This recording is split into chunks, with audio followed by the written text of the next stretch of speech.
Majority Report with Sam Seder. The destiny of America is always safer in the hands of the people than in the conference rooms of any elite. Sam Seder. They are unanimous in their hate for me, and I welcome their hatred. We must guard against the acquisition of unwarranted influence, whether sought or unsought, by the military-industrial complex. The Majority Report with Sam Seder. Ever get the feeling you've been cheated?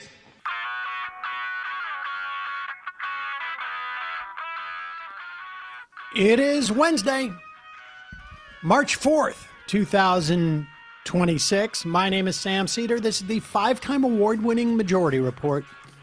We are broadcasting live steps from the industrially ravaged Gowanus Canal in the heartland of America, downtown Brooklyn, USA. On the program today, Brian Reed, investigative journalist, host of Question Everything on KCRW, and Mike Masnick, editor of Techdirt and on the board of directors for Blue Sky, to discuss Section 230 of the Communication Decency Act from 1996 on and about its 30th anniversary.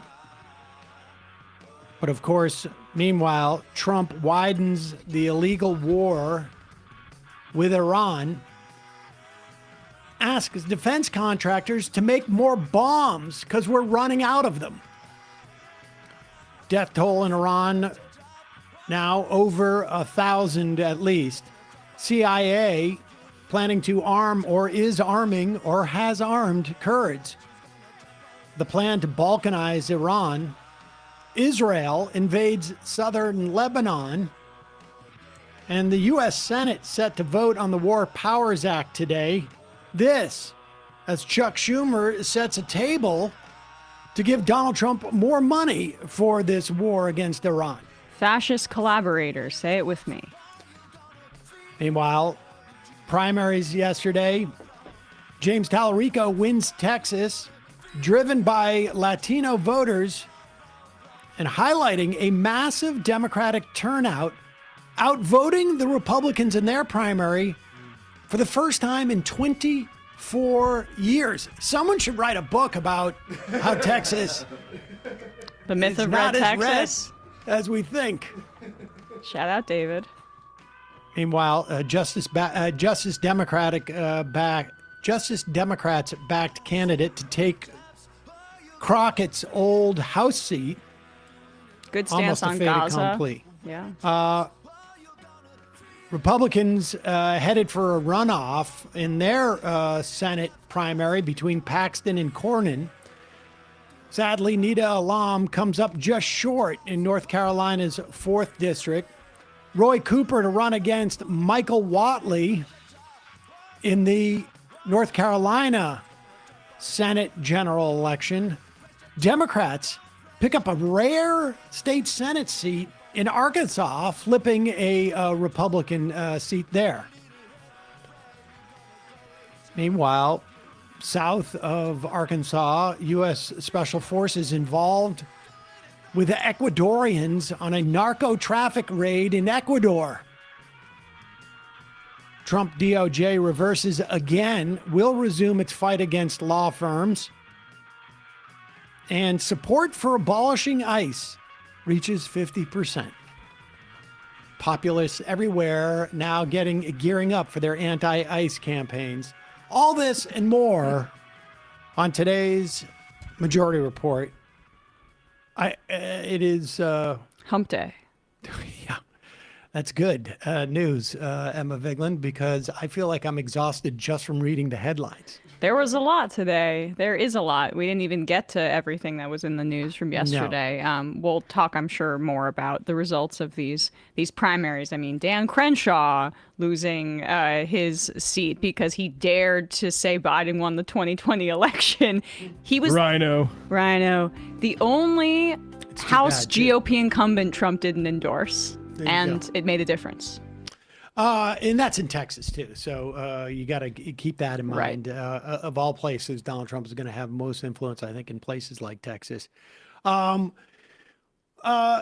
Probably. Well, look, editorially speaking, I just want to say this up front. It is very difficult to sort of deal with what this show does and with the war in Iran. There is not as much news resources as there has been in the past for these things. We obviously don't report on stuff. We're going to be covering, obviously, this war for as long as it lasts. But it's also important to keep an eye on the future. And so things like Section 230 is a big issue that I think is going to be dealt with in one form or another over the next a year or so. And important for people to have an awareness about these things. So I just want you to, I say that only because I feel self-conscious on some level. We should be covering every single aspect of this bombing and war that Donald Trump is getting in. On the other hand, it's different from Iraq in the sense, to me, because we do advocacy journalism here. We have a pretty clear opinion on this. And during the Iraq war, part of it was fighting disinformation and people's perspective in favor of the Iraq war. And the fact of the matter is that anywhere from 60 to 80% of Americans are against this war in Iran. Yeah, we've known that foreign policy is completely untethered from public opinion for quite a while, and we knew that under Biden. This is just another example of it. This is the runaway train. But even of under militarism, Biden, the perspective on Israel and Palestinian conflict changed over time, and so there was,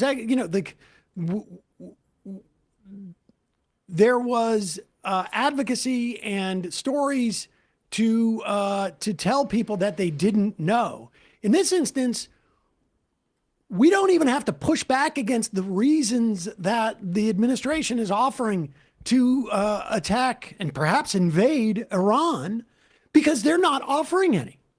And so, it is, it's like almost like pushing against a rope on some level. We will cover this stuff, obviously, and in particular, what Democrats are doing, because frankly, to the extent that there's stories that are not getting out, it is the reality of the way that a significant portion of the Democratic Party, particularly the leadership, is dealing with this, because they are trying to obscure what they're doing. But this should come as a warning. And this is obviously the idea of escalation. This is clip number 6. There was a briefing yesterday, a classified briefing with the senators, and the Democrats that came out of it were immensely alarmed. Most Democrats that came out of it. We'll talk about Chuck Schumer later in the program, but this clip from Senator Richard Blumenthal of Connecticut is immensely concerning if what he's saying here is accurate. I just want to say I am more fearful than ever after this briefing that we may be putting boots on the ground, and that troops from the United States may be necessary to accomplish objectives that the administration seems to have. But I also am no more clear on what the priorities are going to be of the administration going forward, whether it is destroying the nuclear capacity of Iran, or simply the missiles, or regime change, or stopping terrorist activities. And I think the administration owes it to the American people to have briefings not just for members of Congress, but for the American public. Nothing here should have been classified. It should be available to the American people. Do they describe? I mean, what that sounds like to me is that the lack of clarity that we are seeing from the administration in terms of like what the agenda is here and why now and what are we doing, is exactly what they're providing for the senators, short of like a notion that they believe they can foster. And if you pair what Blumenthal has said in this reporting about the CIA arming Kurds along the Iraq-Iran border, the idea is, of course, that they want to have an armed uprising. And Blumenthal takes from that, like, they're going to need to put boots on the ground to facilitate this. Now, look, the most savvy commentators will say we probably already do have boots on the ground. It's just a question of how many and will we own it, is really in many instances. And so that is... that's where we're at here. I mean, this is just the tried and true playbook of arming an ethnic minority within the context of trying to overthrow a regime that has burned the United States so many times, whether it's the Mujahideen in Afghanistan that turned into the Taliban, whether it's literally the Kurds in Iraq. Whatever objective they're talking about here is undercut by the fact that now it's being reported immediately that that this Kurdish militia is being sponsored by the CIA. This arrogant administration waging this illegal criminal war in Iran thinks that that there's not going to be cultural memory in Iran of course, the Shah and other U.S. influences in trying to overthrow their government, that they're not going to have some skepticism about the Kurdish militia in this 4 to 5 week time frame that Trump is setting for regime change. It's absolutely absurd, and it puts Iranian dissidents in grave danger as the U.S. is so heavy-handed in showing how it's influencing the opposition here. There does not seem, I mean, and on day 2, when you have to call in defense contractors and ask them to start producing more weapons, it has a sense that there's been not a lot of planning for this. Let's just go to clip number 4. This is Marco Rubio. Yesterday, I guess it was Monday, Rubio came out and said, we had to attack Iran because we knew that Israel was going to attack Iran. And if they attacked Iran, then Iran would strike us. And so we had to strike first to prevent Iran from striking us after Israel struck them. Game theory. And Mike Johnson repeated the same thing. And then people said, hey, wait a second. So are you saying that Israel dragged us into this war and the only reason why you bombed was because Israel made us do it? And this upset Donald Trump. So the next day, Donald Trump said, no, I probably made them do it. I made Israel do it and instructed Netanyahu to go on Sean Hannity. And Sean Hannity asked the question, I've known this guy for 30 years, and I don't think people make him do stuff. And of course, Netanyahu, you're right. Nobody can make Donald Trump do anything. I mean, it's... I'm a mere servant to Donald Trump. Exactly. I mean...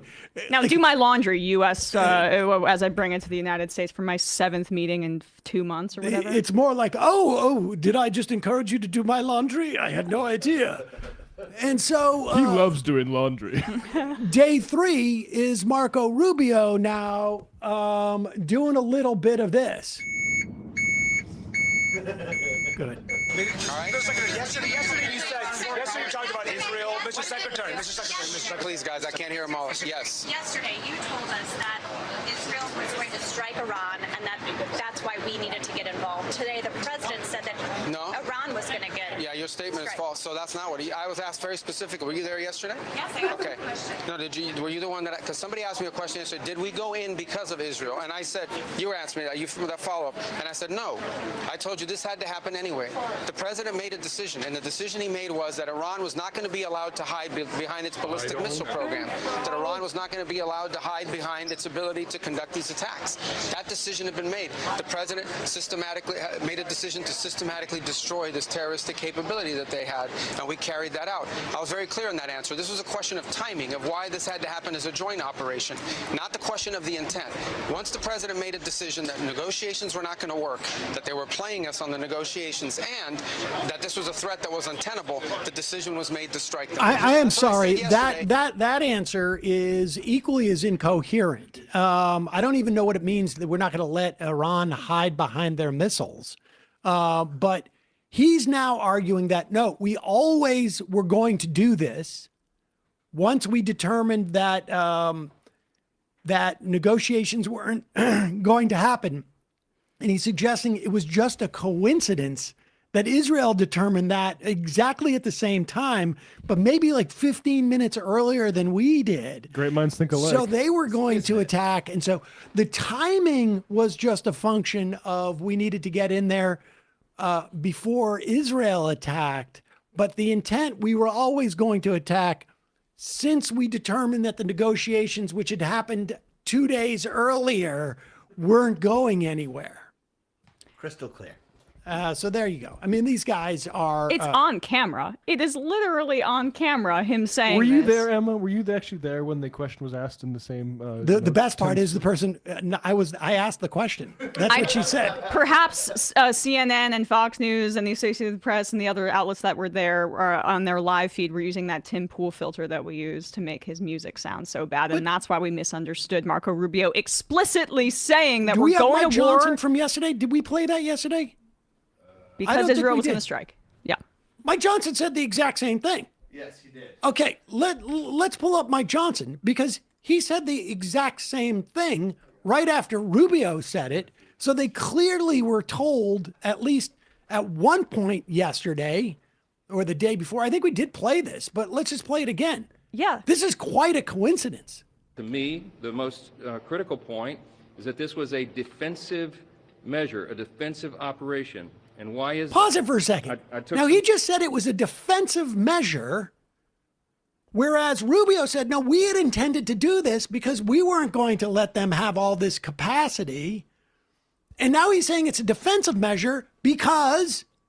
Notes, and this is not classified, so I'll tell you what I think is important. Israel was determined to act in their own defense here, with or without American support. Why? Because Israel faced what they deemed to be an existential threat. Iran was building missiles at a radical and a rapid clip to the point where our allies in the region could not keep up. As you know, Iran has long vowed to take out Israel, wipe it off the map, and they have long seen that as a critical threat to their very existence. Because Israel was determined to act, with or without the U.S., our commander-in-chief and the administration and the officials I just named had a very difficult decision to make. They had to evaluate the threats to the U.S., to our troops, to our installations, to our assets in the region and beyond. And they determined, because of the exquisite intelligence that we had, that if Israel fired upon Iran and took action against Iran to take out the missiles, then they would have immediately retaliated against U.S. personnel and assets. That doesn't sound remotely like what Rubio said hours after that, having said what Johnson said hours before Johnson said it, and then going back and saying, no, we were always going to attack. It was just a question of timing. That's not at all what Mike Johnson is saying. No. I mean, this is... And then you watch the news, and there's some news outlets that are more skeptical than others. But I mean, honestly, this is like for years and years and years, Republicans were the responsible people when it comes to waging war, and no Democratic president could hire a Secretary of Defense that was anything but a Republican. This is ridiculous. It is also, I mean, we're the crime of this also, I feel like in the Western press is completely being papered over. Tehran is like the equivalent of New York City for Iran. It is massive. It is sprawling. And we are bombing over and over again, this major urban center in a country with tens of millions of people. We killed over 160 little girls with a bomb that was dropped on a school there. Can you imagine what the United States response would be to that? Can you imagine what the press would be saying if 160 Israeli girls were killed by a bomb from Hamas, from a bomb from... they would nuke the country of Iran tomorrow. And like, I mean, as we're talking about nuclear weapons and the possibility of Iran building a nuclear weapon, which the U.S.'s own intelligence says they have not been pursuing since, I think, 2003, 2002, in part because the Ayatollah Khomeini, who they just killed, was more conservative, and the more hawkish Iranians were critical of him, saying that he should take a more aggressive posture towards the United States. Now, apparently, his son is going to be taking over in the interim. What do you think his stance is going to be after they just killed his mother and father? I'm not sure if it's the same mother, but at the very least, his father. Like, there's no strategy. Trump even said it himself that they killed some of their other options to take over this country. Oopsie. I mean, we are committing an horrific crime against humanity, and we have some Democrats who are on board with it in a way that doesn't just morally scream how horrible this is, but the destabilization effects are going to actually really harm United States interests. And it's because the Zionist lobby has completely, and the weapons manufacturers and all of it, completely taken over, frankly, U.S. policy beyond what actually is going to advance U.S. interests.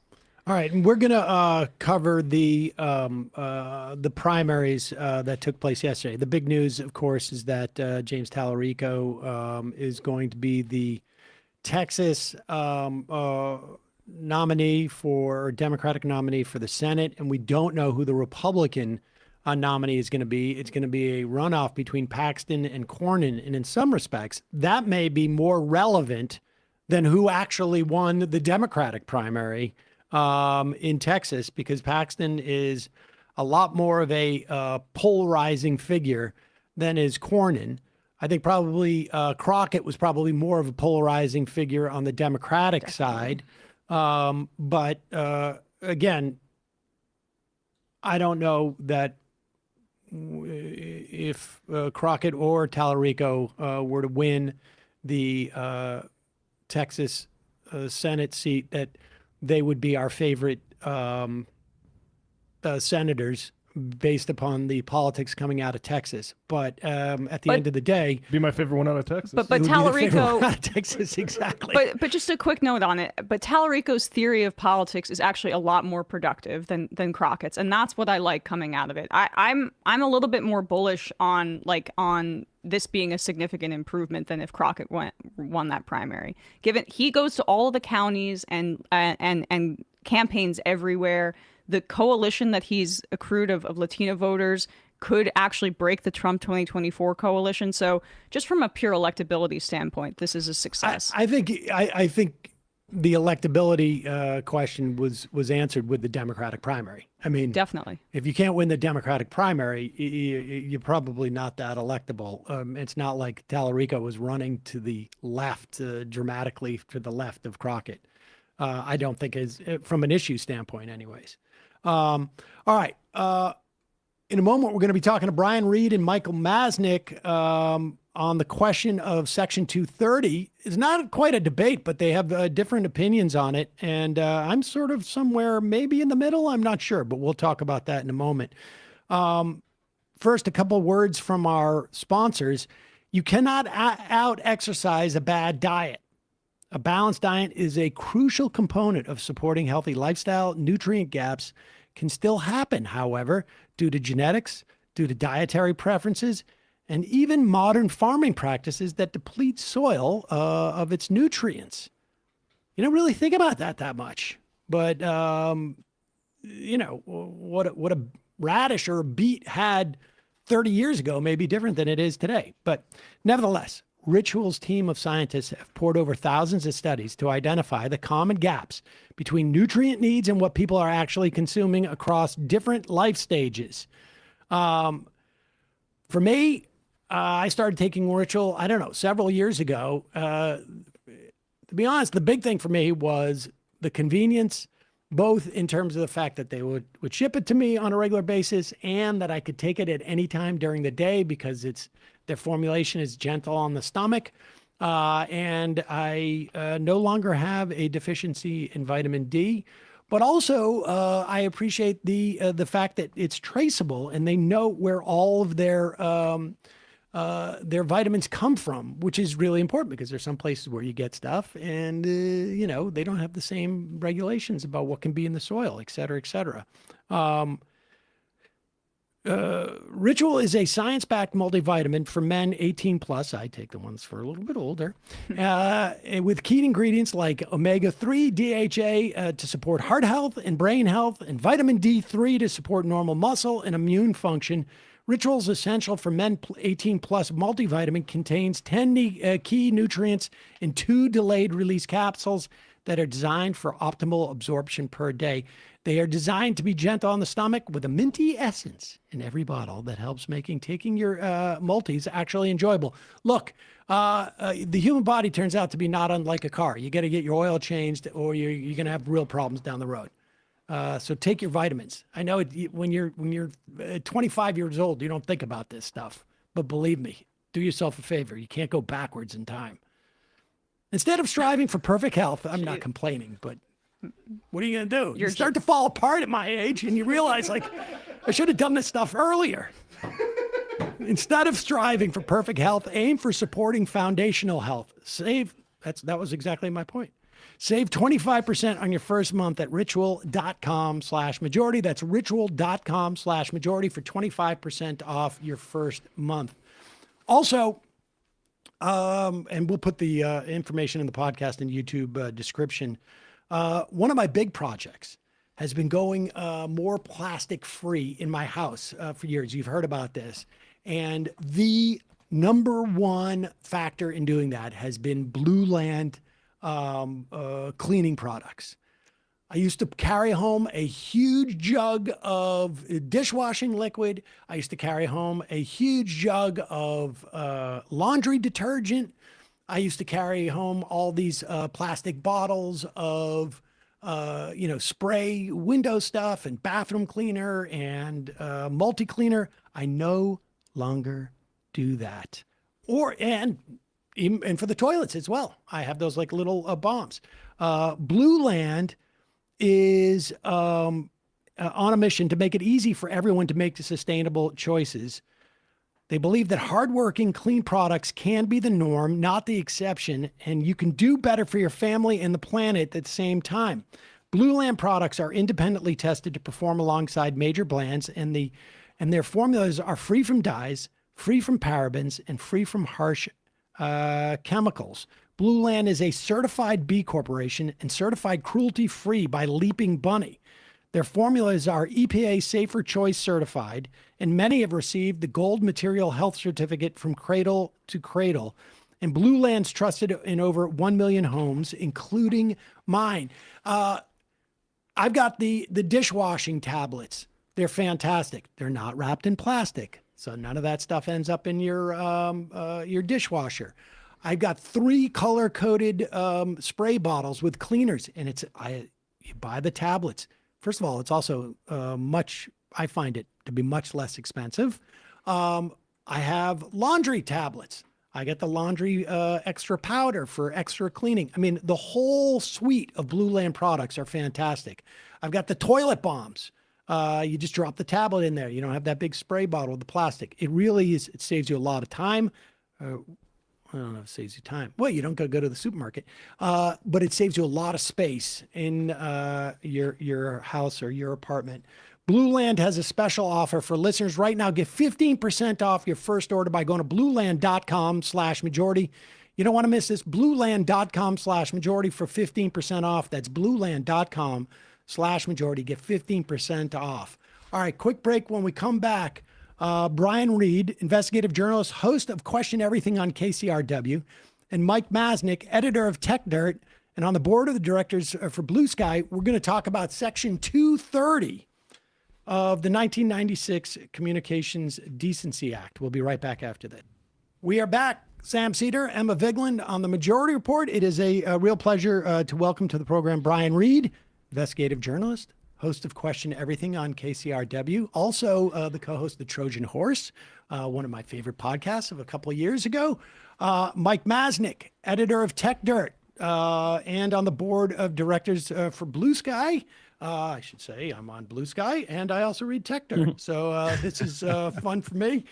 Guys, about 30 years ago, almost, I guess, 30 years ago and a month ago, the Telecommunications Act, or I should not say the Telecommunications Act, but the Communications Decency Act was passed, containing Section 230, which is really now the most famous part of it, and in many respects is largely the only remaining part after the Supreme Court dealt with this.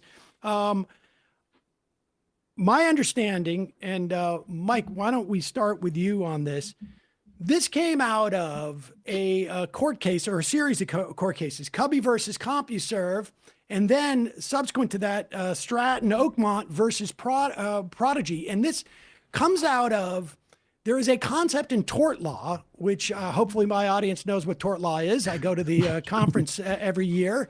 That being like when a harm is done, it is a civil proceeding against a corporation.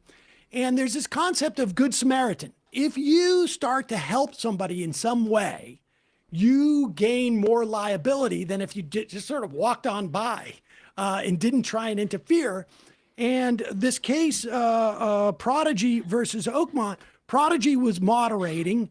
I can't remember what Oakmont was. They were some company. They were getting, besmirched. Because Prodigy moderated, it actually increased their liability. And Ron Wyden and I can't remember who the Republican was. Chris Cox decided to really encourage moderation, right? And pick it up from there and tell us what the idea behind 230 was. Yeah, and just so you're familiar with it, if you've seen the movie The Wolf of Wall Street, that was Stratton Oakmont. Yeah, I was just thinking that. Yeah, it was a boiler room operation, and somebody went onto Prodigy's forums and basically said these guys are scammers, which, hey, in retrospect, probably. Yes. But they didn't like that, and they were aggressive, and so they sued Prodigy. And the argument that the judge in the case bought was that because Prodigy set itself up as we want to be family friendly, which means we moderate, we will take down anything that we think is inappropriate. That meant that anything that they left up, then they were liable for in any kind of tort lawsuit, which was what happened with Stratton Oakmont. And so Chris Cox and Ron Wyden said, that is going to lead to very bad results if companies that feel that they want to create a family-friendly environment are suddenly facing massive, potentially ruinous liability.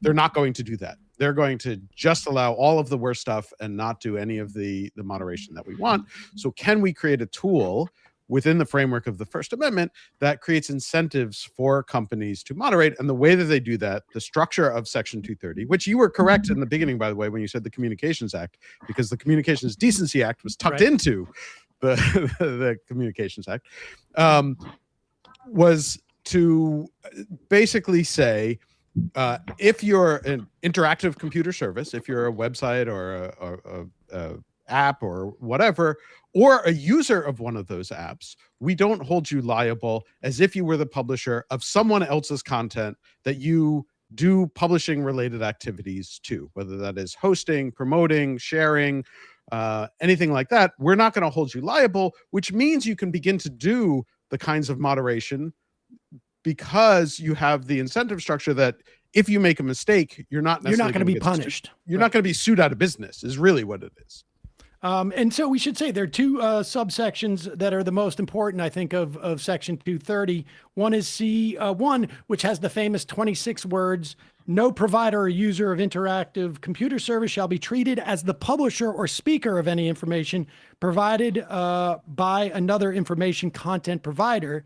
And the second subsection, C2, says no provider or user of an interactive computer service shall be held liable on account of any action voluntary taken in good faith to restrict access, that's the moderation, or availability of material that the provider or user considers to be obscene, lewd, lascivious, filthy, excessively violent, harassing, or otherwise objectionable, whether or not such material is constitutionally protected. Okay, all well and good, but Brian, from your perspective, where are we 30 years later with Section 230? Yeah, I mean, I think there's an argument for why Section 230 was passed at the time, and there's an argument for it now still. I think my perspective on it and others, and I would say like an increasing number of Americans who say they're unhappy with the way that the internet is and how it's affecting our society, is that a lot of companies haven't lived up to that Good Samaritan end of the bargain. And the bargain didn't require them to. It's not, the law had no requirement that they be Good Samaritans. It was just a hope that they would be in exchange for this immunity. And I just think the evidence, the changing nature of the internet, the growing power of a lot of internet companies, even though this law does protect companies and non-companies, big and small, it does confer protection onto some of the most powerful companies in our society. And I think the evidence has increasingly shown they haven't lived up to that end of the bargain. And I think it's worth reconsidering it while really keeping in mind the effects it could have on free speech, which is very important on the internet. But I'm increasingly uncomfortable with the trade-offs that are involved in, one of the stated purposes of Section 230, which is to protect free speech on the internet. It's also, I believe, allowed a lot of bad behavior. And I got to say, like, I broadly speaking, that is sort of my perspective too.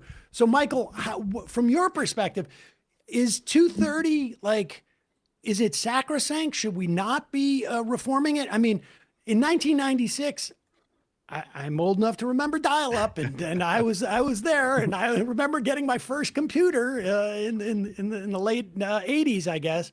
But there was like 2% of people were online, and it was a huge pain in the ass. And it wasn't. I mean, do you think that Section 230 needs to be updated? And if so, how? And if not, why?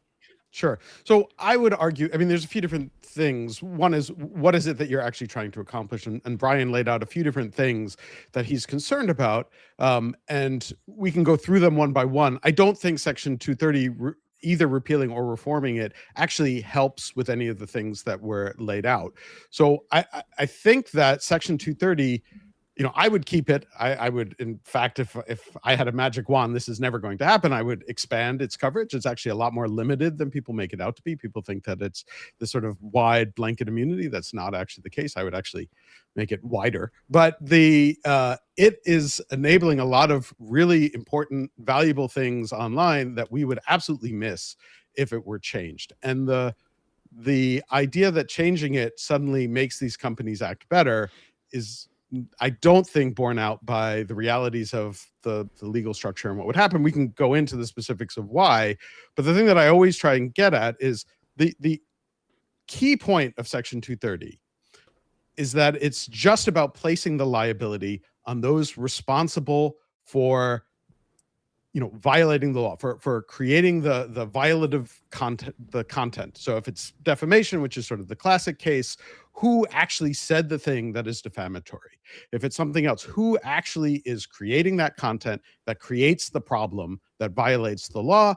All the law is doing is saying, we put the liability on that person, not this other tool that they used. We don't blame the telephone if somebody calls in a bomb threat. We don't blame Ford if somebody gets into a car accident because of their own driving activity. That is all that Section 230 is doing, is saying, put the liability on the person who's actually responsible. Well, let me just ask you about this, and Brian, if you want to jump in too. Mm-hmm. My understanding, like when you talk about, and we can get to the sort of the analogy of the car, but if I'm walking down the street and I say, Jim Stevenson, who's not a public figure, that guy stole money. He is a thief. I'm not going to get sued for defamation or libel in any way because there's no damages. because I'm just saying it on the street. I mean, maybe if I had said it to, like his boss or something like that, and he got fired, maybe there's an argument there, but there's no damages. The reason why there's damages in these instances, because I did it on YouTube, and YouTube has an algorithm that may reward controversy and promote something, and then has the ability to project that to 1 million people. I mean, so how are they not in your in the way that you have structured that? You've said like it's got to be hold people responsible for the crime. But what YouTube did there also actually creates the tortious, one important element of a tort, which is the damages. Yeah, so it is a different situation. There's no sort of perfect analogy, but the simple fact is that what role in that case YouTube plays is just the sort of distribution of content or the recommendation of content, neither of which, if you separate it out from the content itself, violates the law. So even in those scenarios, if you were able to sue YouTube, they would still be protected by the First Amendment, which would say that they are just sharing, or they're hosting the content, they're sharing the content, they're recommending the content, stripped of the specific content, which is what the law would do. What if they're told, hey, what if I write in and go, hey, I am not a criminal, or Jim Stevens is not a criminal, here's proof of it, he was acquitted, or, and they're informed of it. Do they have liability then?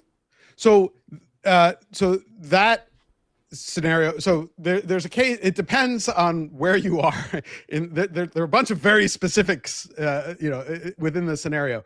So in most cases, what happens is if someone says, people will always say like, oh, I didn't do it. If a company like YouTube is not in a position to know, they're not a court. What if I was acquitted? So in that case, these things are provable. Sure. So if you've gone through an entire court case and you have that ruling and you send it to YouTube, they will take that content down. That is actually something that all of the big companies will do. If there is a court case and there is a ruling, but they're not obligated to.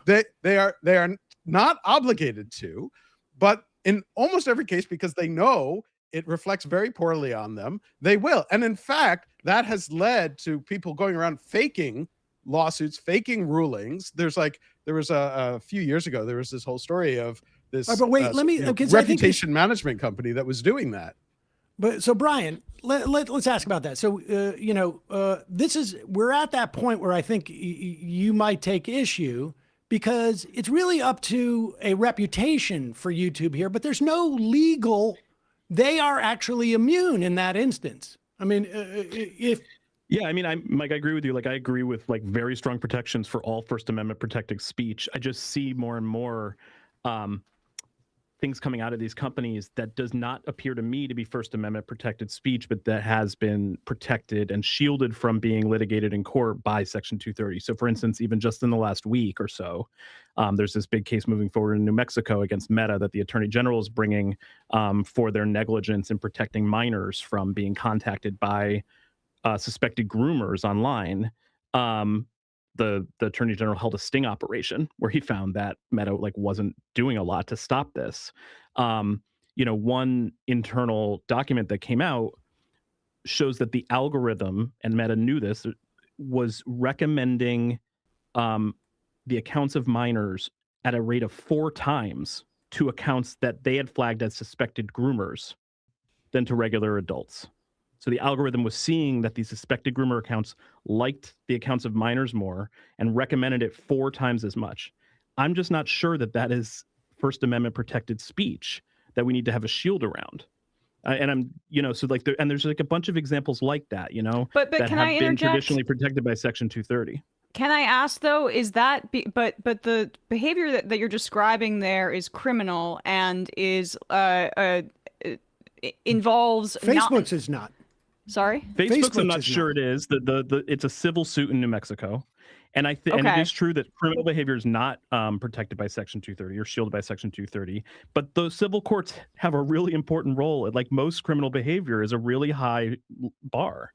And First Amendment protected speech is also a really high bar in the criminal courts, which should apply. But that is not a criminal case against Facebook. But and traditionally, until this case moved forward on a product design case, there was no recourse for, and that is, I don't know, it's different than that case is something being arranged forward, on a right? phone. I know. I'm curious what you think about that, Mike. Does that prove to you that Section 230 is working, or that something has gone wrong, that it's moving forward? I'm genuinely curious. Yeah, I mean, there are a bunch of these cases, and each one has different specifics, and I think that we could get into the deep weeds, but I don't think we want they're to. all broadly skirting Section 230 by arguing product liability, right? That's generally the legal theory. Basically where the fight is right now is that a lot of people are trying to get around 230 by arguing products liability.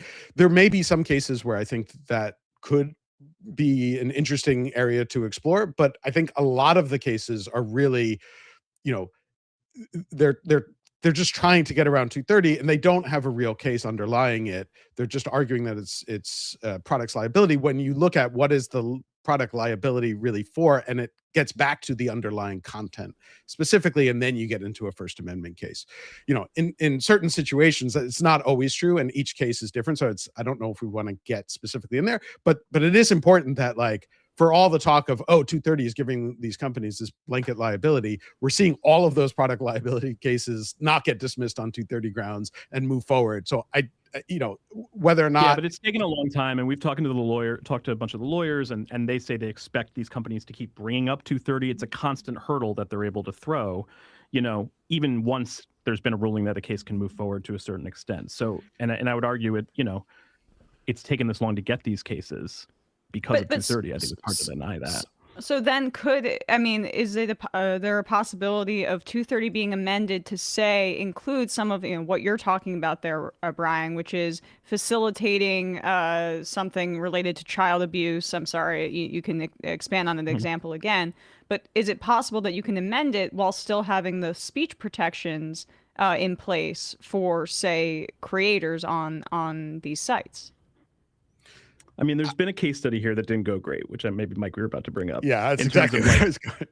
You can take it, but there was one amending basically to Section 230 that carved out liability when knowingly facilitating sex trafficking, basically, and there were a bunch of unintended consequences essentially, and it didn't really do a lot, arguably, to help sex traffickers or sex trafficking victims. What were those unintended consequences? Just Sister Foster. Yeah, so Sesta Fosta was the bill. And again, it's one of those things that sounds good in theory, which is obviously sex trafficking is bad. So we're going to carve out part of Section 230 doesn't apply to anything that is facilitating sex trafficking. But what that did in practice was it, forced sex workers offline. There were various communities that they had or various services that they used that companies were saying, we're going to get sued for this, and therefore we can't have you on these platforms. You had things like Craigslist shutting down their entire dating platform because they were afraid that if anyone used it for sex trafficking, that they would get held liable for it. You had eBay that was removing LGBTQ content because there was fear that they would be accused of sex trafficking. Even the very few lawsuits that have showed up under Sesta Fosta were sort of ridiculous. Salesforce.com got sued because they were providing the CRM for that Backpage used to manage their advertisers. And so they got accused of sort of very, very indirectly enabling sex trafficking. So there were a whole bunch of things. And even worse was that you actually had law enforcement, you had police come out and say that back when there were services like Backpage around, they actually cooperated with the police. And so if they were trying to track down actual sex traffickers, those tools were really useful. With Sesta Fosta sort of shutting down all of those internet services, it became actually harder to track down those who were actually engaging in sex trafficking. So you have to be very, very careful about how you calibrate these things, and sort of the consequences that come out of them can often be the opposite of what you actually want. And we've touched on those failures of Sesta Fosta. I mean, I think concurrently too, when that was up. But I want to get back to the part about it is in the best interests of these corporations, particularly the ones that have monopolies in many respects. But regardless, to respond if they're told, even though they have no liability associated with it, because I'm thinking about, I think it was Xeron versus AOL. This is a case where somebody, basically the scenario I had laid out. There was a Xeron. Some guy was Kent, associated. What Guy was living this? in his parents' house in Seattle, real estate agent. Yeah. Who was Xeron, who was somehow associated with the attack in Oklahoma. By No, he wasn't associated with it. No, That's no, the problem. but he was associated on these. He was random, and he Yeah. wasn't involved whatsoever. But he was associated by like some advertiser. I can't remember the exact details, but it had to do with like his number on some like. It was like merch, like come to Oklahoma City, have a blast, like a month Yes. after the Oklahoma City bombing, and then it had his number on it. So, I mean, from your perspective, Brian, I mean, you make the case as to why AOL should have had some liability there once they were told this was happening, and they didn't. Make that case that they should have, if that's your opinion. I'd rather make the case with like a current like case like that. Honestly, like I think, like I don't know. I think about this story that Reuters just broke in the fall, where a reporter there, Jeff Horowitz, got a hold of. And this has to do with the same idea of like, if a company knows something's happening and they're still not liable, like I think it gives you a picture of what it looks like inside a lot of these companies behind the shield of Section 230, which we're starting to get more of a picture of only because of whistleblowers and a few lawsuits moving forward. Otherwise, it's really hard to get that picture. And, in the fall, Reuters broke this story where they got leaked a bunch of documents from inside Meta showing that Meta estimated that last year, they were going to make something like 10% of their overall revenue was going to be from scam ads for scams and banned goods that they knew were scammy and banned goods. I think like $16 billion. Their own, internal like judgments made it like they're like a pillar of the scam fraud economy in America. Like a third of all fraud happens on Meta platforms. And some of the most shocking like data to me had to do with they have, algorithms and ways of judging the likelihood that an ad or a account that's providing an ad is scammy, and it had to be over 95% sure in order for them to consider taking it down. So if it was 90% sure that this was a scam and it was going to steal their users' money, they left it up and they took money from the advertiser. And then something like, I have the number here, it's like they were getting hundreds. They get 100,000 complaints from users about scam ads in a typical week, and they'd only look into 4,000 of them. And they know that they're making, 10% of their revenue on this. So to me, that's a picture of what it's like when you don't have liability for your behavior. Right, but wait, I want to just hear Michael. How does that justify it? Yeah, so there are a bunch of specific things there too. So say you were to change the law, so say, okay, if you believe that if you run this test to determine if there are scam ads on your platform, you will be liable. What is the first thing that lawyers, the thousands of lawyers that Mark Zuckerberg employs will? Well, I wouldn't write the law that way. I would say we're going to have a reasonable standard. This is not the concept of a reasonable standard in all aspects of the law is ones that we have, and that would be developed through case law. There could be maybe some statutory implication, but I think if you have, I think we can all agree, looking into 4% of scam complaints is probably lower than we think is reasonable. Maybe looking into 99.9%. Maybe that's a little bit much to ask, but if you have a 95% assuredness, and we now know, we could also obligate companies like, you got to run a reasonable assuredness of scams. If you one expert who I really respect, like her proposal is that you lose the immunity of Section 230 if you show a deliberate indifference to this type of content. Which to me, that's what those numbers show. So Yeah. again, so let's take an example like that. So if you do that, suddenly you're making it so that basically the only company that will host those kinds of ads at all are the largest companies in the world. And I actually think part of the problem is that these companies are way too powerful, and we need more smaller companies and smaller communities out there. But doing let's put a requirement on it. I mean, we do this in OSHA sure. and other things. If you have a certain amount of employees, if you're a certain amount of revenue, if you have a certain amount of users, we could easily do that, right? Sure, but again, like immediately, then you begin to bring up all sorts of issues with that, where we see that in other instances where then companies start to game that, and you have subsidiaries and all these things. Everyone starts to game it, but it just creates more compliance costs, more legal issues that generally the larger companies are able to handle and the smaller ones aren't, even if it's just like, okay, well, if you're smaller, we let you out, but you still have to be then monitoring how close you're getting. There's all sorts of things that get into it. I'm not saying it's the worst solution in the world. It's better than certainly some that people are talking about, but it creates all of these compliance costs that historically we see that tends to lead to more consolidation and more power of the biggest guys who are able to have the building full of lawyers who can handle it. How can we have more consolidation? You absolutely could. There are more internet companies out there than Facebook and Google, right?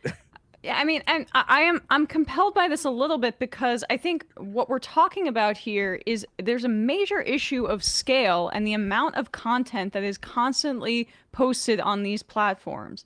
And my deep concern here, as we're talking this through, is how this incentivizes broader censorship, in my view, maybe, because these corporations are going to take the stance, it would seem to me, of more censorship because they don't have the capacity to monitor all of the posting on their platform. And so it means that broader rules are going to be what protects them from more liability, which is more censorship and stricter rules in terms of what content can be published. Like, why are we even my question is, why can't we go about regulating these companies outside of the auspices of Section 230 that doesn't give this incentive to these corporations? Yeah, I would say it's in some ways it's even worse than that, because it's not just that the companies will put in place more rules and be more aggressive about it, but it gives effectively a heckler's veto for any particular content, because if there's any content that someone doesn't want out there, and let me tell you, there are tons of people who don't want certain content out there, they just send a legal threat, and it's the threat alone is often enough for the company to say, man, the risk of having to fight this or argue back on it, if that is a $5-10 million, let's just take down the content. And so you do get a vast censorship regime. And I think you're exactly right. There are other levers out there that aren't 230. I don't know why everyone has zoomed in on this one law as if changing it somehow fixes the problems that we see, because there are problems. I think all of us agree that we don't like this world in which a company like Facebook or Google have as much power as they have. And I think that the focus on 230 is misguided, because there are things out there. There are privacy laws we could have that I think would be really helpful. There's antitrust enforcement, obviously, that I think would be helpful if done well. I think a lot of it has been done in a very messy way. There's a whole other law that I think is actually more important in all of this, and I'm going to bring it up, even though we could go down a whole other rabbit hole. But the Computer Fraud and Abuse Act, I think, is the worst law that has really led to most of these problems. Brian, if you want to do a whole podcast on why we should fix the Computer Fraud and Abuse Act, I would do that. There was a whole situation where someone built a company to try and help people get their data out of Facebook, and Facebook sued them, saying they violated the Computer Fraud and Abuse Act, and won and killed that company. But getting your own data out of Facebook seems like a good thing that would enable more competition to exist, and they were able to shut it down. So I think there are other laws that we should focus on. Messing with 230 is just a recipe for I mean, I would love for regulation to work. It's just it's hard to, first of all, like when you think about what the FCC is up to right now, or do we really want to be empowering them to have more of a of a lever over these companies that are already doing bidding without it, But that's what changing 230 would do that, right? I mean, that would give the FCC more power right now. Like the first sort of review of 230 in 2020 was by the FCC. Would the FCC, sure, but it wouldn't necessarily. Would it give the FCC more power, or would it give the FCC more power to regulate, or would it simply allow for more civil action? It depends. I mean, because technically, as we said at the beginning, the 230 is in the Communications Act, which is the FCC's authority. There is an argument, but in 2020, the FCC in the first Trump regime made the argument that they had the authority to interpret Section 230 and determine how different websites should or should not be using 230 as a tool. And so any messing with 230, in some sense, can go back to the FCC to interpret how that law should be enacted. And right now we have someone in Brendan Carr who will absolutely use that. And he made it clear in 2020. You can look back at what Brendan Carr said about 230 in 2020 and see what he would do if we were to amend 230 now. But Brian, can I just ask that you? Is like, yeah. Yeah, no, you can respond. I just wanted to ask you a more direct question about this, but keep going. I was going to say, like, it is true that is in, for instance, Project 2025. Empowering the FCC to interpret Section 230. To me, I gravitate more towards reforms that give agency to more Americans to bring suits and make a case in court. I'm worried about the consolidation of rules and regulations in authorities like the FCC in this area that does involve a lot of speech. That concerns me, frankly. So my question there is how, if we're looking at the perspective of, like, say, a Facebook or a publisher or a YouTube, right? Google, whatever. They're not a publisher. That's sorry. Yeah. They are. No, well, this is really important. They can't be held liable. All right. So everyone gets into this thing where they think like, oh, if 230 means you're not a publisher. No, it means you are. They're encouraging you to do publishing activities, to edit, to recommend, to take down. Those are all publishing activities. The whole idea is that you get to do publishing activities. You get to be a publisher without being held liable as a publisher. Exactly.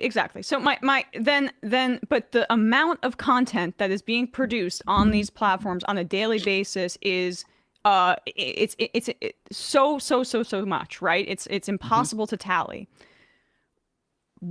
Is it not the most obvious incentive for these tech companies to create as many restrictions, to have a large umbrella that restricts the content that is published on their site if Section 230 is repealed, to avoid the constant litigation that is going to be involved here, which has the effect of severely limiting speech? Like, where is it not, if Section 230 is repealed, is it not their direct financial incentives or best interests to do what I'm describing here? Repeal and reform could be different things, but let's take the drastic, like, repeal version. I'm not convinced of that. None of us know what a world without Section 230 in the internet would be like. We haven't had it in any sense of the modern internet. I think it's very possible that the profit motive with some of these companies is so strong that it wouldn't change drastically. It might change some. And also, like, I think there's a conflation sometimes with Section 230 and the First Amendment, which I love and, like, desperately want to protect. The First Amendment doesn't protect tech companies and social media companies and the scale of speech that we have necessarily. But I'm talking about the profit motive too. But my point is that if they're tied up in litigation constantly, does that not affect their bottom line in the same way that you're talking about? If not more than... No, I think there'd be changes, but I don't know that it'd be as draconian a censorship regime as you're imagining. We don't know. That's what's concerning, because you're also talking about a time period before there was this amount of consolidation amongst tech companies where, like, it worked for a little while until there was... Sure, but right now, take the flip side. Like you have TikTok is now owned by Larry Ellison and Rupert Murdoch and whoever else. So they can do whatever censorship regime they want. I was just going to argue it's completely opaque. We have very little recourse to sue and get discovery and see what's happening. So I think there's two ways to think about it. Like now, yeah. I just to reiterate Brian's point and to add to this, from my perspective, like every sort of apocalyptic vision we have of them being overly concerned because they're going to get sued. It's already existing now. But that's ideological. With people who, no, not just ideological. With TikTok. But in YouTube. I mean, I can tell you, Yeah, like, they reinstated Donald Trump account and gave him money rather than exercising their Section 230 prerogative to keep him off the platform. But I will also just say, like, as a commercial thing, like, having gone through the ad apocalypse, having gone through all of this stuff, I know that YouTube has different rules for different content creators. I mean, it is completely like there is the idea that it's just like we let everything go. No, they have their own set of rules in which they do this stuff. There is no recourse whatsoever. And so the idea that somehow specific types of we're talking about a fear that it's going to chill. They're going to like take a hatchet and be censorious in that way because they want to be afraid. They're afraid of being sued. I'm not convinced that they would do that and that they're not doing that now. I mean, the reason why they don't want the obligation of having to moderate on this level and why the idea was this is going to make it safe for these companies to moderate is because they don't want to expend the manpower that it would require because it cuts into their bottom line. And what I'm suggesting would, I think, undermine a lot of businesses in various ways. I don't necessarily have a problem with that. In the same way that, like, when I was on radio, I'm like, let's put the fairness doctrine back in. Yes, it creates a burden, but so. Like I'd be interested to see these business models if they have to take into account some liability the way that I do and you guys do on your show. Yes, exactly. But I think Brian is overstating the case that we don't know what happens if we change it, because we do have examples of other regimes. And in particular, in the US, we have the DMCA in the copyright world because copyright is exempted from Section 230. And we see what happens with copyright. There's all sorts of things where content gets taken down based on bogus DMCA claims all the time. And in fact, the fact that you're on YouTube, that YouTube is basically the only platform for video that is big enough to be out there that everyone uses, is the direct result of a DMCA regime that is problematic, because there was a really big competitor called Veo, which was backed by Michael Eisner and was supposed to be the big winner because it had the Hollywood backing, and they got sued under the DMCA, and the case went on for many, many years, and they won. But by the time they won, they were dead. They had spent all this money fighting the case, and YouTube was the only one left standing because of that. So we have that example. We have in Europe, they have under the GDPR, they have this thing called the right to be forgotten. And there have been studies on how many people have used the right to be forgotten to try and get content taken down. And the studies show that over 50% of the requests are illegitimate, but the companies feel obligated because they don't want to go through the process of having to litigate every one of these things. Same thing with the DMCA. There was a study, it's a little bit old now, but there was a study of DMCA requests, and that showed that over 50%, I think it was like over 60% of them were false DMCA requests. They were not legitimate copyright takedowns, but companies still take it down because they don't want to face the liability issue. When you change that regime, you're giving people a tool to take down content, or you're creating this massive amount of compliance work that is going on. We're waiting for the Supreme Court to rule on a DMCA case right now that also is representatives. If you increase the liability, you create real difficulties for companies that want to host content, to the point that only the biggest companies will be able to do it. I am very sympathetic as an entity that has been sued for the most ridiculous of things from a copyright standpoint, and had to settle because it's like, I don't have the resources to go up against it. I'm very sympathetic to that. However, and frankly, just more coincidentally than anything else, I'd like to loosen copyright laws, not because of the lawsuits, but because I think I would like to see this information be free. But it seems to me that, with any compliance, like building codes, it's a pain in the ass. But then again, the building stays up, or is more likely to. I mean, honestly, that like there's trade-offs. Yeah. There's no doubt about it. The question is like, what are we trading off? And, I'm not just concerned about like sort of the health of a business per se. I'm concerned more about the health of a society. And you have to make a determination that our structure that exists now is creating a overwhelming benefit to society that we can't tweak in some way. And I find that hard to believe in this era that, I mean, there's one vision of the internet in 1996, and then it's what it looks like today. And it's pretty hard to argue that because in the absence of the civil system for enforcing moderation of some form, right? We're getting other entities that are in many ways worse. You follow me? Like, it would be nice. Just a heady thought Go, that like please. has affected my thinking, because this has been an evolution for me too. Like I have generally had a very absolutist view of like more speech is better. The more you answer speech that you don't like with more speech. But I heard I did an interview with a reporter named Natalia Entalava, who makes the case that the noise is the new censorship. That like the volume of content and the overwhelm of content is actually a new form of censorship. And it helps me to think about that and to not just think as, of like kind of an overly traditionally censorious company as the only way, that we're being that the ability to speak and to have speech register, is being overwhelmed, and that the tools of the internet are being co-opted by authoritarian or wannabe authoritarian regimes.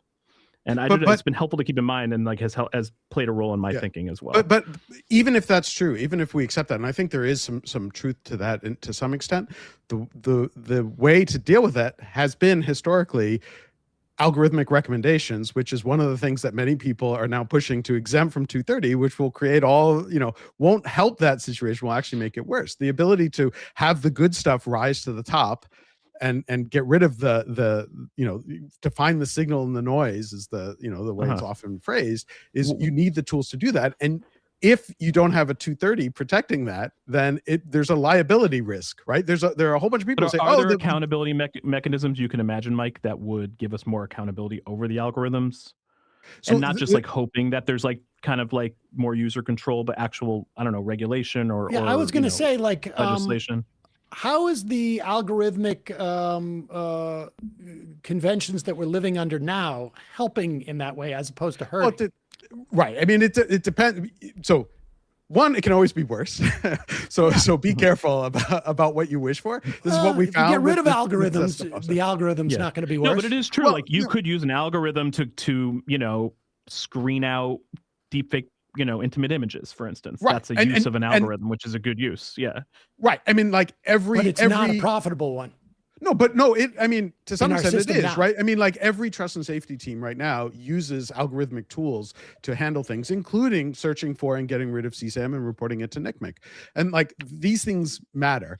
But there are studies. There was a study done by NYU a few years ago that looked at, they sort of forced people into not using algorithmic feeds, and they found that they saw more disinformation because the tools actually tend to filter out some of the disinformation. But the real thing to me is sort of who controls these things, right? What I want is for more users to have control over the algorithm and what it is that they want to see, that they can indicate to the algorithms, or they can design the algorithms themselves or have options over what algorithms. The problem comes when the only person who has control over the algorithm is Elon Musk or Mark Zuckerberg. But that's not a 230 issue. Well, it could be. You could leverage 230 to do that. That's something people talk about. See how. I mean, again, like you begin to get back to a First Amendment question in terms of, it is an editorial decision-making thing of, what content we recommend. But you're just saying you don't get immunity. It's not a First Amendment issue if you're just saying you don't get 230 immunity. But then you get back to the same thing, which is what we started this out with, is, okay, so you take away that, you still have the First Amendment to rely on. People are going to sue. There's going to be all of these lawsuits, and the only companies that can afford those lawsuits are the big ones. Well, I guess my question, Mike, is how do you get companies to do what you're saying, to give users more control rather than kind of like shouting? I mean, there are other mechanisms beyond just the law, right? Beyond just the regulation. So in my case, like I'm working with Blue Sky to encourage them to do it. They have algorithms that you can choose, you can make your own, you can do what you want with it. And if we see more people saying like, oh, that is a better solution, one that I will adopt, then that that puts pressure on other companies to well, follow that's where suit. we'll have it. That's the rub is, but Mike, I mean, I was so with you until the like basically we have to compel corporations to do that. I mean, there's it can't be a hope and a wish. But how do you do that? But if you want to do that, how do you do that with the First Amendment in place? Right? But do it without. Because because it's it editorial seems like the decision. solution, guys. It seems like the solution is doing this outside of Section 230, and like I'm just a little bit more skeptical about the idea that civil liability in and of itself is going to be the thing that is a solution here. It seems like it's anti-monopoly and congressional regulation. That's the solution. Section 230 is congressional regulation. It is one that says they're not subject. To me, it seems, additional. right. But I think, I can give an example. I can give an example on how you leverage Section 230. Is that to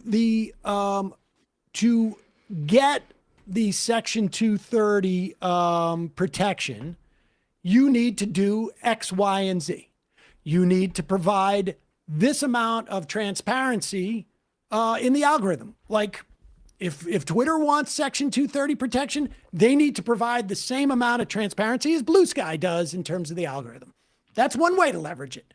Another way to leverage it is to say, those to me, you could say, there's a strict level of liability where there's an opportunity where things can be dismissed easily in a summary judgment if these basic requirements haven't been fit. I mean, I think like the chastity around Section 230 is where I have a difference is I am willing to pay the price for some regulation and constraint on these things, because in my mind, it evens the playing field for corporations. Right now, what you're talking about, in my estimation, happens already with corporations. It just happens based upon where you're situated.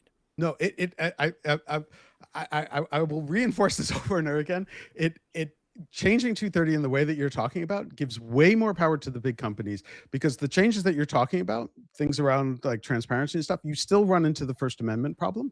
And Facebook will walk in. What is the First Amendment problem? The transparency in terms of what you recommend. The First Amendment issue is could the government go to Fox News and say, we need transparency into how you choose which stories you lead with? Fox News doesn't have immunity in that respect. Yeah, it's just for I'm just talking about the First Amendment. I'm talking about the First Amendment, though. Because, I'm sorry, this is different. Because Section 230 is a carve-out in liability, in tort liability law. And the government can put a requirement as to what makes you eligible for that carve-out. This is not a restriction on free speech. You will have exactly the same rights that Fox News has and obligations.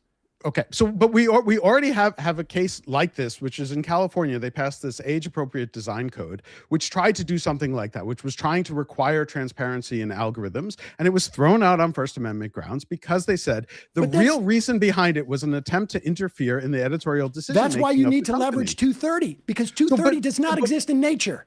230 is not in the Constitution. So if you want 230 protections, you must meet certain standards. But the standards that you're setting there involve speech, and the First Amendment is going to apply. So what if okay, so let's use that mechanism that you want, but why do you have to focus it on 230? What if you change the mechanism? What if you say that it's antitrust law? What if you get a freedom from antitrust law if you make the algorithms transparent? There are other tools out there. Again, like the focus on 230. I want them subject to antitrust law. I don't want to make. I know, but I'm saying we live in the world. It's not happening. Yeah, but there's also, it's different than Fox News being a publisher than the amount of millions and millions, if not billions of people who are publishing on these sites, Sam. So that's the difference here is that like that's just like a too big to fail argument. Like no, it's not too big to fail, because we're not talking about journalism and journalistic standards. We're talking about billions and billions of people posting all the time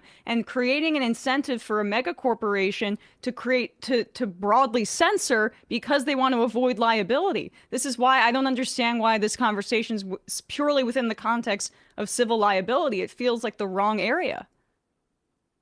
What other area? What's the other area? You mean the other area is congressional regulation, additional congressional regulation about what terms about congressional regulation makes the basis for the civil. I understand that that's the basis for Section 230, but I'm saying that basically you can have it in terms of like both regulating the algorithms to a degree. You can go around it, and I mean. What I listed before, now I'm completely blanking on, but I'm confused a little bit as to why this is the basis for. Here's why, Emma. Yeah, I think of it that way. One of the ways I think about it, and listen, I'm open to other ideas. I just don't see, like I haven't seen like really compelling paths there. Section 230 is this extra thing that Congress gave to this class of internet service providers, and once you, so it is this stick that you can use. Once you start having Congress make laws about what, like they can't make laws about what content is harmful or not. Like to me, that is where I get tripped up. Like, what is Congress going to do? They're going to say this type of content, we have to be able to see the algorithm. Like, I don't want them doing that. I would much rather like take the framework that we've had for a long time in other scenarios and kind of import more of that. We have this relatively new framework that's 30 years old for the internet that goes beyond, in a lot of cases, very strong First Amendment protections. Michael, and yes, it might mean a less volume of speech. The First Amendment doesn't protect that volume of speech necessarily. Like, it doesn't mean that you have a right to get algorithmically boosted to millions of people. That is not protected by the First Amendment. Michael, let me ask you this as an analogy. Yeah. We provide gun manufacturers immunity from torts that involve the design of their product. That, if used correctly, in a way that we don't for car manufacturers, in a way that we don't for other machine, whatever. I mean, I think it's rather unique. Do you think that's a fair analogy? No, guns aren't speech. I mean, that's what it comes down to, right? We're talking about regulating speech. That's what this is. Everything on the internet in some form or another is speech. Then why do we need? Why do we need? But Mike, 230? even an algorithm. Why would we need that's 230 minors? if it's First Amendment? I mean, if Right. 230. Yeah. No, that is a good question, and it's a question that comes up. A lot of people will say, well, if all you're saying is true, that this all goes back to the First Amendment, why do you need 230 in the first place? And the simple fact is that 230 is it's a procedural benefit to the First Amendment. What it does is it gets the cases that would lose on First Amendment grounds tossed out at the earliest stage when it is less expensive. What if you want to do a First Amendment case, that you have to go through summary judgment, you might have to go through trial. Someone figured this out recently in terms of like the difference of cost. If you're using 230 to get out of these cases, it's in the range of $50,000 to $100,000, which is expensive for me at least, but like for a larger company, that's doable. If you want to win the exact same case, which you will win on First Amendment grounds, you're talking $5 to $10 million. So at that range, it becomes existential for smaller companies. And so you make it impossible for smaller companies to exist, and you put more power in the hands. If you're just relying on the First Amendment, you are giving much more power to the biggest companies. If you have 230 as this procedural benefit that allows you to get out of these cases at the earliest stage very quickly and say, you can't bring this case because 230 protects it, you can have smaller companies, you can have competitors, you can have new entrants into the marketplace, and you can take away from the dominance of the Googles and Facebooks of the world. And 230 is written perfectly in that respect. I mean, I think any messing with it will almost certainly make it worse. Every attempt I've seen at reforming it will make it worse. If you can show me a reform that makes it better, I am open to it. I'm happy to talk about it. I have not seen one yet. Brian Mike, and I will work on it. Do you think there's any way you like? And I'm genuinely curious. I'm like, if you replace 230 with a national anti-slap, that is about the closest. I've thought about that. I've talked about that a lot. I think that would help. I think we should have a national anti-slap law. We should have a anti-slap law in every state. And I think that they should be stronger and do more, even anti-slap laws, just for people who don't, are laws about bringing frivolous lawsuits and ones that are meant to intimidate. It's a similar procedural tool that's state by state, where if you get sued for speech that's clearly like the lawsuit is vexatious, you can get it thrown out. Right, and if make it's, the other side pay your legal fees in some cases, which I think yeah. is really important as well. Do you think like that as a replacement would solve some problems? I think that would solve some problems. I don't think it would solve all of the problems. I still think you would want something 230 like to handle a class of problems that 230 has protected, that an anti-slap law would be more difficult to in terms of how they protect. Also, to get an anti-slap successfully has proven to be fairly difficult. The procedural benefits of 230 still stick in place. If you look at how anti-slap laws have developed and how they're being used and where they're being used, it's been harder to actually enforce or make the anti-slap laws useful. And so like maybe there's a world in which you could build out the anti-slap regime, but I think what you would end up doing is effectively getting back to 230 to make it that effective in the first place. But yeah, like that would be the closer. thing I'm trying to solve for is like I feel uncomfortable saying we have to accept an algorithm that feeds minors at a higher rate to groomers in order to preserve free speech online, or we have to accept like a website that is facilitating illegal gun sales that are then used to kill people as speech in order to protect speech online. Like there has to be a way to thread this needle. That's specifically referring to arms list. Which we should just talk about, and we're running out of time here. We've gone a little bit long, but I find this personally, I find it fascinating. And so, what are you going to do? Sometimes it's wonky, but good. I appreciate it. Yeah. But the algorithm part. If algorithms were not given 230 grease or protection, however you want to refer to that. Your problem with that is just that the absence of algorithms aren't going to help, or is there some other problem with it, Mike? There's a few things. One, the absence of algorithms won't help in the way that people think they will help. There's lots of people who insist that algorithms are just inherently bad. They don't realize how much they actually do rely on algorithms, and algorithms are in fact very useful. Search itself is an algorithm. Finding the stuff that you want is important. So broadly speaking, it won't be. You think but do you think it's problematic in some other way? So yeah, I mean, again, it gets back to if you were to exempt them, who is actually going to be willing to still go through the process of using algorithms that will be useful for people, and it's the big companies because they can afford the legal liability. And again, so therefore you're putting more power in the hands of a Facebook and a Google and less in the hands of smaller upstart competitors. And I think the world needs more upstart competitors that can chip away at Google and Facebook dominance. Can we agree on antitrust? How about antitrust? I'm all for antitrust, but antitrust is slow and messy and has been wielded by, not well by our government. I think there are ways to reform that and change that and make that better. But 230 isn't necessarily leading to more. 230, we've lived under a 230 regime, and let's be clear on what's happened with the internet. It's gone like this. It's not gone like that. I mean, it's gone in one direction, and it's not can be worse. slowing. It can be worse. Is what I'm saying. There are competitors. There are new companies that show up all the time that are trying to chip away at these companies. You don't see that as much in the copyright space. YouTube is the really the dominant and only player. You don't really see competitors showing up for YouTube because you have this worse liability regime in copyright under the DMCA that nobody else can really handle other than YouTube.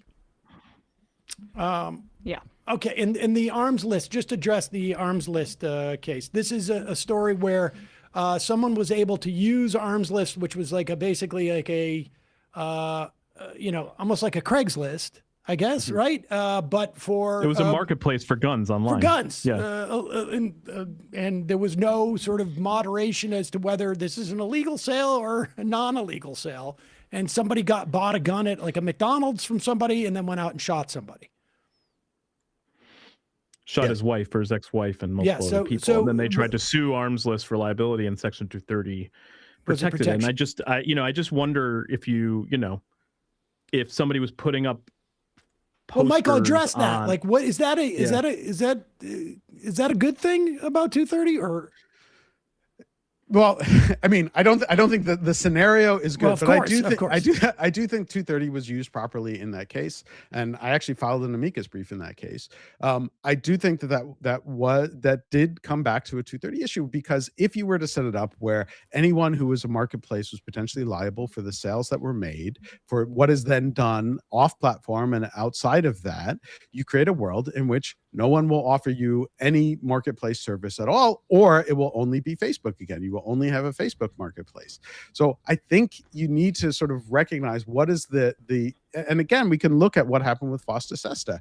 As soon as there was liability, we lost all of these other services that we actually, I think a lot of us thought were very valuable and important services that got taken away. And so you can say, like, yes, here's this one bad use, really problematic use, but like, we have criminal law to deal with the fact that someone went and shot someone. And like, that's where that should apply, rather than trying to throw in this other thing like, oh, we also get to sue the marketplace. I mean, gun control largely is built upon the idea that we're not just going to wait till someone shoots somebody. It is that we're going to inhibit the sales of guns outside of specific channels. Right. And then, but then you have the whole Second Amendment issue, and we're already spending so much time talking on the First Amendment. Right. I don't want like, what do you think about this idea? Like, I'm sure you know her, but this professor, Marianne Franks, like, her proposal is, and I believe she worked in the arms list case, is to change the word information in the first part of Section 230 to speech. That she argues that the word information is as what you don't get liability for is too wide, and actually goes beyond First Amendment protected speech, and is what allows like an arms list scenario to happen. Like, would we really consider someone putting up posters on like telephone poles in your neighborhood saying, "Come get a gun, I won't check you"? If that's First Amendment protected speech? And then number two, putting this, basically saying like, you don't get the immunity if you can demonstrate that there was deliberate indifference to harmful content. And again, harmful would not be defined by Congress. It would be litigated in court. Yeah, I think that it would be very difficult to have that actually work. I think the distinction between information and speech that Marianne makes is one that I've never seen a court agree with. I mean, if she can get a court to agree with it, that'd be interesting, but I've never seen that. The courts look at, is this expressive in some form or another? And whether that is information or directly speech, I haven't seen them make that distinction. I think it's interesting that she's suggested that, but I don't quite understand why she thinks, especially this particular Supreme Court, would ever buy into that. And so it's interesting. I appreciate that Marianne is out there trying different ideas, but that one. What about the second part, which I think is the more important part? Sorry, explain the second one again. You lose immunity if it's shown that you had a deliberate indifference. So to me, that's Facebook essentially getting 100,000 complaints about scam ads and essentially taking action on none of them. So that would be deliberate indifference. Again, like, I think that becomes really tricky in practice, because as soon as you enter this possibility of saying, well, okay, you were indifferent to the potential harm, you have now taken away the procedural benefit of Section 230 that we talked about, because everyone will sue and say, no matter what your decision was, you were procedurally indifferent. And if you can get past that motion to dismiss stage, which was the inexpensive out, and then you have to go through to summary judgment, you make it really expensive, and therefore you again create that sort of censorship regime where you just send the threat, and the fact that we can take you to court and we're going to cost you $1 million, it's easier to just remove the content. I don't know. How's it different? I would just say, listen, we have to wrap this up. Some actual malice. We've got to wrap this up, but I would deal with that by saying this applies to companies that have $100 million a year revenue. I mean, and yes, you always have that problem, but we're going to pretend like we're $99 million and we're going to be 6 different companies, but we deal with that in the law all the time. But we're going to have to save this for another day, not 30 years from now, but maybe on the next anniversary. This has been very helpful for me. Yeah. Although I haven't changed my mind. But I'll keep working on it. Yes. You won the over. I'm not a free speech absolutist, A, and B, the expansion of free speech and to protect corporate rights, I think is actually has its own dangers when it comes to all sorts of things like OSHA and labor laws, but that's for another day.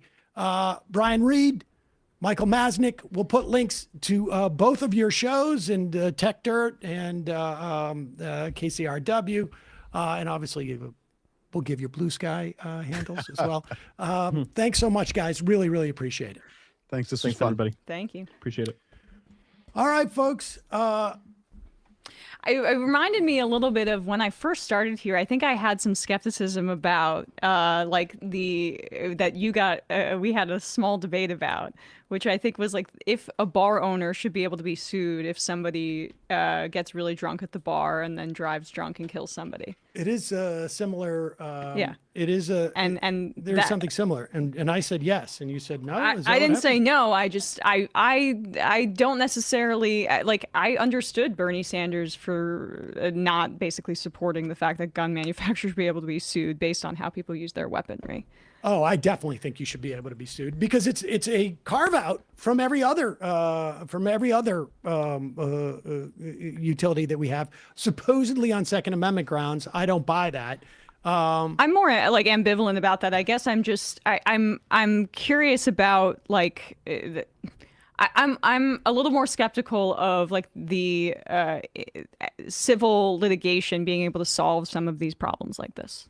But I know you go to the tort conference twice a year. I go to the tort conference. It's hard for me to make this case fundamentally to you. don't believe that. I know. I know. I go on to playgrounds and I see that those rubber mats in New York City, that is a function of tort law. Everything we know about cigarettes, function of tort law. I'm not saying it doesn't have a very important place, but with some of these trickier questions where like it's legal to buy a gun, does it make sense that the gun manufacturer should be held liable for how the person uses it? I'm not sure that that's something that I believe. If you can design a gun so that a 5-year-old can't get it and accidentally shoot themselves, I think there's an obligation to do so. Agree. But that is. But I mean, then that comes but that you can go at that through regulation, or you can go at that through civil liability. But we have a corrupted Congress that isn't going to do that. Well, the distinction you're making is not as cut and dry. Like the civil liability would exist, and in fact, we do have that regulation. There is laws that basically say you can't manufacture a product that's going to be harmful in and of its nature if it's used properly. Yeah. And the gun immunity is actually another law that exempts the guns from that obligation. Same with 230. It's a more extreme example, but I think 230 repealing it presents way more problems than even that scenario that we're talking about here, which is like what it incentivizes these mega corporations that have such monopoly power over our platforms to regulate in terms of what's posted on their platforms. I mean, that's my fear. That's my fear. Well, that was Masnick's point. He won me over. Yeah. All right. I guess it's weird seeing a debate on this show that doesn't devolve into like a libertarian screaming at Sam. I mean, I'm being slightly libertarian about some of this stuff. It is a little bit libertarianish to me. That is like when we're waiting on corporations to do the right thing. Meanest thing you've ever said to me. Well, I wasn't talking about you. I was talking about Masnick, but you like second order. Sure. Second order stuff. Sure. I'm fencing, but I'm basically authoritarian against the copyright claims person. So whoever can get those out of my hair, I will be behind. No, I'm open for loosening that, but I think like property's being protected. I think with the 230 and with the copyright laws, frankly, like I think there's a reason why But all right, what should we do? It's 140, so we're probably doing a freebie. We're doing a freebie Wednesday. Wow. Yes, a freebie Wednesday. Can I quickly take a break then for just a second? Sure. Go ahead. I'll read some IMs. Triple flops. Mom and Dad are fighting. Dave O. Dunder. lawyer, I don't even know her. Tobo Flink, happy Friends Day Wednesday, folks. The U.S. doesn't have a government. It has a bunch of Call of Duty-addled 12-year-olds pretending to be a government. To make matters worse, Chuck Schumer's attitude is effectively Mein Führer, the power to increase the use of gas chambers lives with the Reichstag, while Starmer appears to be determined to be remembered as Tony Blair without the charisma. Colonel Berner, we get it, Sam. You hate freedom and you hate America. Sickle Up Economy. That was a great chat with a lot of compassion. Good on you for having it. Definitely think the algorithms need oversight, especially in social media. Me too. Me too. Cole from Little Rock. Don't know if you saw this, but an Arkansas County elected sheriff last night who is awaiting trial for murder. Most folks down here praised the man without stopping to think what they're asking for the Wild West when you're free to use violence, whether or not it's lawful. One thing that people forget about the Wild West is that often, including figures like Wyatt Earp, would impose a strict gun control regimen on new entrants to the town, where you'd have to check in with the actual sheriff. And actually, that's my position on the Second Amendment. I think people should have a right to guns, but I think you should have to deal with the game and fish departments, and we shouldn't even have private gun sales. Cauliflower. Brad Lander is called out for reforming the Supreme Court in and adding additional seats. Let's see more of this from politicians. Okay, Brad. Kaju Beetle says, wow, Sam, take it back. Sorry, you believe we should have IDs in order to operate a toaster.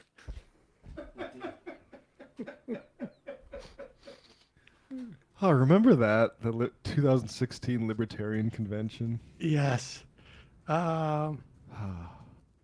Vermin Supreme. That was my guy. I remember him as much. I remember the freaking toaster guy, the seatbelts. We should just, Vermin Supreme was the guy who wore the boot on his head. That's all I remember.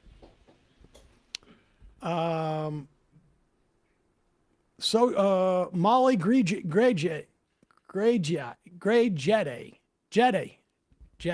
We want to hear alpha males are back.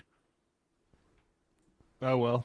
Sorry, we're not going to the fun half today. Henry, another daily reminder for to clip the soundboard saying nasty, very nasty. Sam saying nasty, very nasty. Ad hominem. Since when is attacking someone first defense?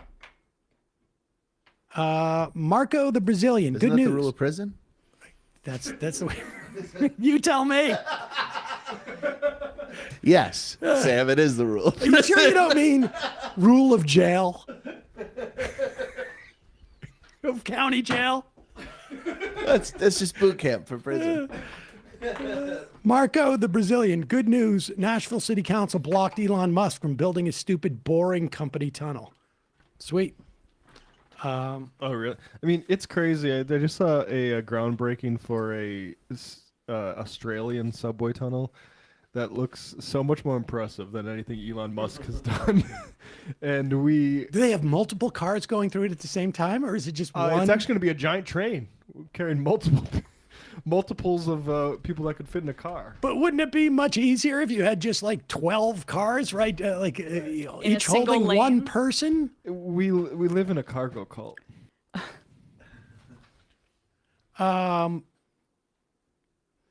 Let's get to our friend Chuck Schumer. Here is. I sent this clip in our Slack last night with some expletives. That gives you an indication of what we're about to watch. Chuck Schumer is reportedly now trying to prep the Senate. Now, understanding, if you're going to have more funding coming from the Senate, obviously also from the House, for, let's say, a supplement to fund all of the new bombs that we need to buy to drop on Iranians for their freeance and peance, you're going to need a veto-proof majority in the Senate to pass this. In the House, theoretically, there's still enough Republicans to pass it without any Democratic votes, although I'm sure there'll be a couple. In the Senate, Fetterman, it sounds like, is willing to vote for as many new weapons as possible, and this is based upon what is anticipated for the War Powers Act. all the Republicans will vote for it except for Rand Paul. Maybe Mike Lee. That dude. Forget that dude. He's not even pretending anymore. Are scheduled to vote against the War Powers Resolution. But it gives you a little bit of a preview of money that is going to be given. Now, why would you, if you were voting to enforce the War Powers Act, that Congress needs to sign off on this, why would you then support more money for the war that you said is not is illicit because you haven't gotten congressional approval? Well, if you were really confused and had only one agenda and your name was Chuck Schumer, that's the answer to that question. Here he is talking about preventing a nuclear. What is that country that starts with an I? Do you think Israel, forced the U.S.'s hand here, boxed the U.S. in on this? Look, no one wants a nuclear war. No one wants a nuclear Israel, but we certainly don't want an endless war, plain and simple. What did I say? Oh, no. Got it. Let me say that again. No one wants an endless war, but we certainly don't want a nuclear Iran. That's for sure. Okay? Okay. Now, you know what's interesting about, aside from the fact that he made a little Freudian slip there. Yeah, there's only one country in the Middle East that has nukes, and that is Israel. What's interesting is in the second formulation sounds a lot worse to me than the first formulation. Right? In the first formulation, he's saying we don't want, and he meant to say an Iran with nuclear weapons. Now, of course, he's the guy who voted against the Iran nuke deal, which inhibited them from getting nuclear weapons. But let's just take him, he made a little mistake. Mm-hmm. He's getting older. I go through this myself, and I'm not quite as old as Chuck Schumer. But in the second construction, we don't want a forever war, but that's a limiting principle on how much we don't want a forever war. But we don't want Iran to have nukes. So in other words, we don't want a forever war. However, it's okay to have one if it prevents Iran from having nukes. Well, at least it's not just an argument right now on the basis of procedure, whether or not Trump has come to Congress to ask for authorization for this war. It has slightly more political salience when he's speaking about another endless war, another forever war. That seems to be the line. But then when you look into how many exit ramps there are for Chuck Schumer and his Zionist ideology and his deep desire to collaborate with the fascist administration, you can see where the issue is there. Okay, no endless war. So do you support what Trump's proposed timeline is that he said to the New York Times of 4 to 5 weeks as we arm the Kurds and say, here's your time to seize the government and we're going to make it really clear that the CIA is funding you? Will that go over well domestically in Iran that hates U.S. intervention and our support for the brutal Shah and all of that cultural memory there? And then the first part is even more egregious, conceding that this action was, or backing the idea that this action, this war crime, was about preventing Iran from getting a nuclear weapon. Iran has not been seriously developing a nuclear weapon for decades. That's what U.S. intelligence says. That's what U.S. intelligence has said since the beginning of the 2000s. But the Zionist lobby wants this as a pretext to destabilize Iran because it's the greatest threat to Israel in the region. And the Greater Israel Project means that we have to take over more and more land, including in Lebanon, and Iran supports Hezbollah, and they fight back against us in Lebanon. So, it's really disgusting. And the Politico has this article where they're talking about this supplemental funding for Iran. And it seems like there's this emergency funding package that's coming up. Chuck Schumer's quote is, "Before you can feel satisfied about a supplemental, and I haven't seen it, you have to know what the real goals are and what the end game is." Chris Coons, a Democratic senator from Delaware, Biden's, I would say, protege, Says he expects the Pentagon will send Congress a supplemental funding request and vowed to, quote, make sure we are making all the investments we can to keep U.S. troops safe. So when you read between the lines there, what does that mean? They are trying to prime the public and their base to say we're going to support this supplemental funding package for Trump's illegal criminal war in Iran. Fascist collaborator resign. Let's go to the idea of that Chuck Schumer is so concerned about a nuclear armed Iran. Now, we have had report after report after report after report after report. I mean, I'm being literal now from the CIA that Iran is not near and in many instances not pursuing the building of a nuclear weapon. And we've had counter report from Israelis, counter report from people who want to go to war. We heard from the foreign minister of Oman that the Iranians had agreed to no stockpile of uranium-enriched material, which meant that it was impossible for them to build a bomb under those auspices. And the next thing we heard from the White House and the Israelis is we need to bomb them then in that instance. Here is a report from David Rode on MS Now. Witkoff apparently was on Hannity last night saying that the Iranians had enough enriched uranium material to build 11 nuclear bombs. And it turns out, this is going to be shocking, that was a lie. I had the same questions about no real explanation about why this had to happen now as you. He brought up something that we've actually done some reporting on. It's basically claims that Iran was actively pursuing a nuclear weapon, and this is something Steve Witkoff talked about in a Fox News interview a couple nights ago. And we contacted people with knowledge of the negotiations. Witkoff claimed that the Iranians bragged that they had enough enriched uranium for 11 nuclear bombs. It was a Sean Hannity interview.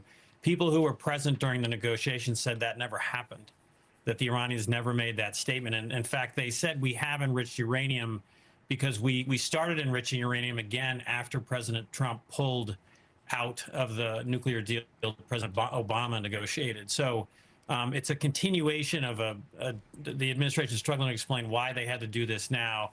And in terms of the objectives, I was struck like you. It's just very unusual. We talked about exquisite, standoff munitions.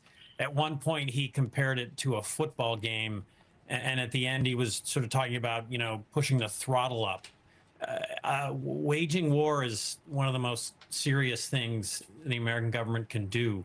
6 Americans have lost their lives already. And so he seems enamored with the ability of air power alone and these bombs to break the will of Iranian forces. And maybe they will. And this is a terrible regime, and maybe they will be toppled. But I'm still concerned about the strategy the administration has here, and I still think that the objective is unclear. We're going to have a guest tomorrow, Professor Robert Pape, on, who's going to talk about how it's a complete lie when you look at the historical examinations of using air power to try to topple regimes, that there's a 100% fail rate. Never happened. Never happened. You need ground troops. It necessitates ground troops, and that is what we're hearing in terms of what some of the options are that we're hearing coming out of that classified briefing that the Democratic senators spoke about yesterday. And I also want to be clear. Because if we're moving into this this posture again, being at war, 6 American servicemen have died. When I listened to my morning AP feed, there was an extended story about one of them. It's heartbreaking. A father talking about talking to his son on Saturday, and then he's gone, and they can't believe it. And the sister is, it's horrible. There's been at least 1,000 Iranians killed. And we know that at least 100 plus were children. And even when this guy talks about why this is not a good idea, we're bombing Iranian forces to topple the regime. No, we're not. Nope. We're bombing Iranians. Some are Iranian forces, but others are, but others are infrastructure to make Iranians suffer, or it's just we're bombing Iranians, just civilians, to make them suffer. People who, according to the own premise of this conflict, have less of a say over their government than we do. And so, as we move forward in this, and I went through this with Iraq, it is inevitable. We're going to have U.S. service men and women killed, and it's horrible. They don't deserve to die. Neither do Iranian civilians deserve to die. And frankly, I don't know if Iranian soldier, we can't go into each individual person, but it is just be conscious as we get the news reports of how, and we saw this obviously with Israel and Palestine, but it's going to be sort of a little bit closer to home, where the loss of a U.S. service person is going to be considered a horrible, horrible tragedy. The deaths of 100 children in a school in Iran is going to be, a mistake. If it's mentioned at all. If it's I'm not mentioned even at all. hearing it at all on. It was mentioned to Hegseth yesterday, and he said they're investigating. Oh, I'm sure they're It's looking going to be, it's a into mistake it. that we're investigating. Clay Travis said it might have been the Iranians themselves. But Where the have we point being, heard that before? the point being is that, human beings are human beings. Yeah. And it is one thing to be able to justify this, at least in your own mind, when this is a kill or be killed situation. If we don't fight back against them, but no one has been able to even make a remote, like the remotest argument that Iran was a threat to anyone they know. Our intelligence services have undercut that claim. Yes. Yes. We should just keep that in mind. I mean, and if the one funny clip on this is the Mark Wayne Mullen one. Oh yeah, let's go to Mark Wayne Mullen. Let's just go through the people who are defending this action. Some of them can't even explain what it is. Mark Wayne Mullen is the guy who got the short straw, I think, in the Senate. And they're like, you got to do this, dude. And he's like, really? Okay. So wait, can somebody just give me some talking points? No. Get out there. Get out there. You can do this. Try not to say anything. You'll concede this is war. You'll concede this is war. We haven't declared war. They declared war on us, but we haven't. War. Secretary Hegseth. We haven't declared. Just now, you said this is war. They've called it war. They've called it war. What I was saying. you just- Okay, well that was a misspoke. What I was saying that they've declared war on us, but war is ugly. It always has been ugly. But we're taking out a regime that's been trying to attack us for quite some time. But you're not. You'll concede. So he doesn't want to say it's a war. Apparently, when he came up, there's a longer clip. Yeah, there's a longer one where he walks out and he goes, "Look, this is war." Yes. And then they go, so I'll find that. Yeah, this is war. And they they go, say, "You- oh, so you concede this is a war. No. That was a misspoke. They're doing war. We're not doing war. They're doing war by being bombed by us. Exactly. The classic, they say it's war, but only because we bombed them. And killed their leader and are bombing the capital of their country and the biggest city in the country. They didn't bomb us, so we're not at war. You understand the way that works, right? Yeah. You're only at war if you're getting bombed. Right. And never mind those soldiers dying. I do love this Well, that was friendly fire, so Yeah. that could have happened anywhere. That could have happened over North Carolina. Well, if we had, the friendly fire foreign one. fighter shooting us down. Yeah. The friendly fire one. Those people survived, I believe, but no, it was the bombs in Kuwait, I guess, the 6 that, right. were killed. But that wasn't in America, so Right.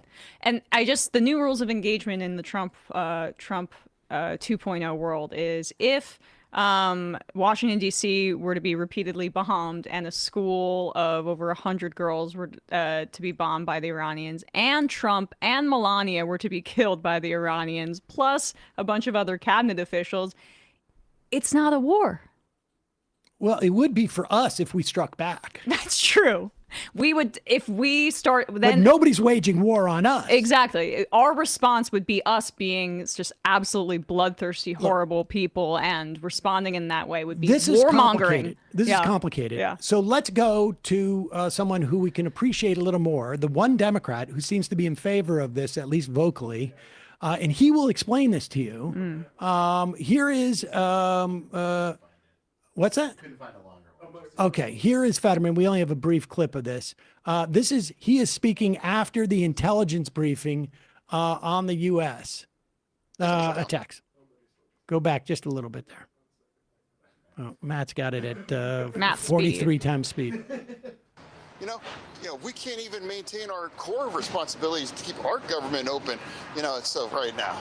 Senator, would you change your position on war powers in terms of a ground invasion into Iran? What? No, I'm saying it's like this is.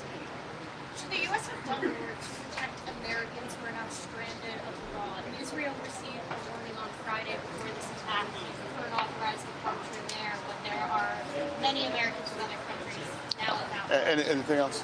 Senator, Americans have anything to be concerned about with regard to retaliation here domestically? Any cells that we need to worry about? Anything?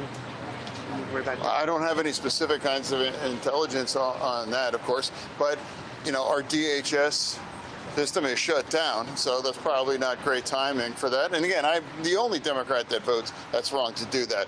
Yeah, we all want to make some changes on ICE, but we all know that won't have any impact what they've done, and now it's shut down. Please support regime changes. Oh, okay. I feel like we're in good hands.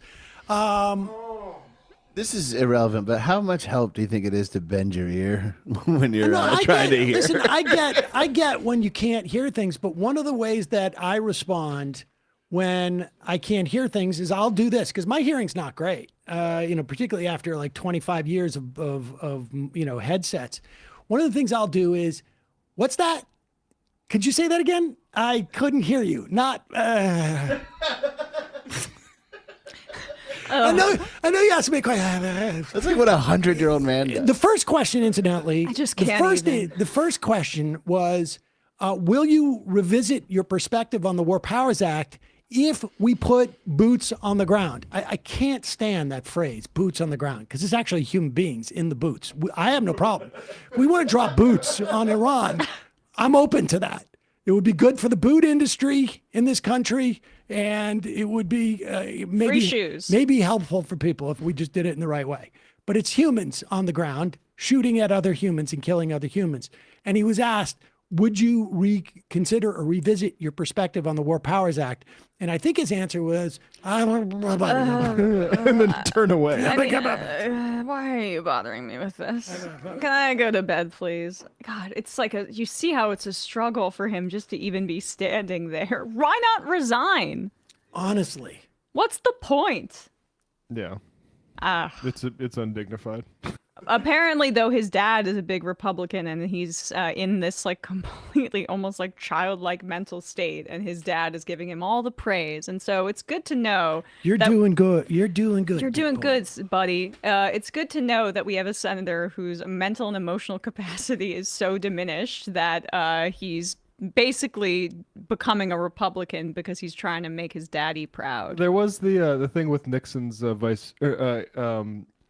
someone's vice president candidate in the Democratic Party. I forget what election it was, but it turned out that he was getting therapy, and that was Eagleton, and there was a huge scandal. He had to drop out of the race. Fetterman's whole thing has set that back about to exactly the 1970s, with his sort of acting like he's a good example for it, and then coming out and being this sort of atrocious. Like, it's done harm, I think. Well, yes, I would imagine. But I mean, to be fair, I would like to, it's obviously not possible to traverse time in this way, but it would be fun to see like a mental competition between him and Dianne Feinstein.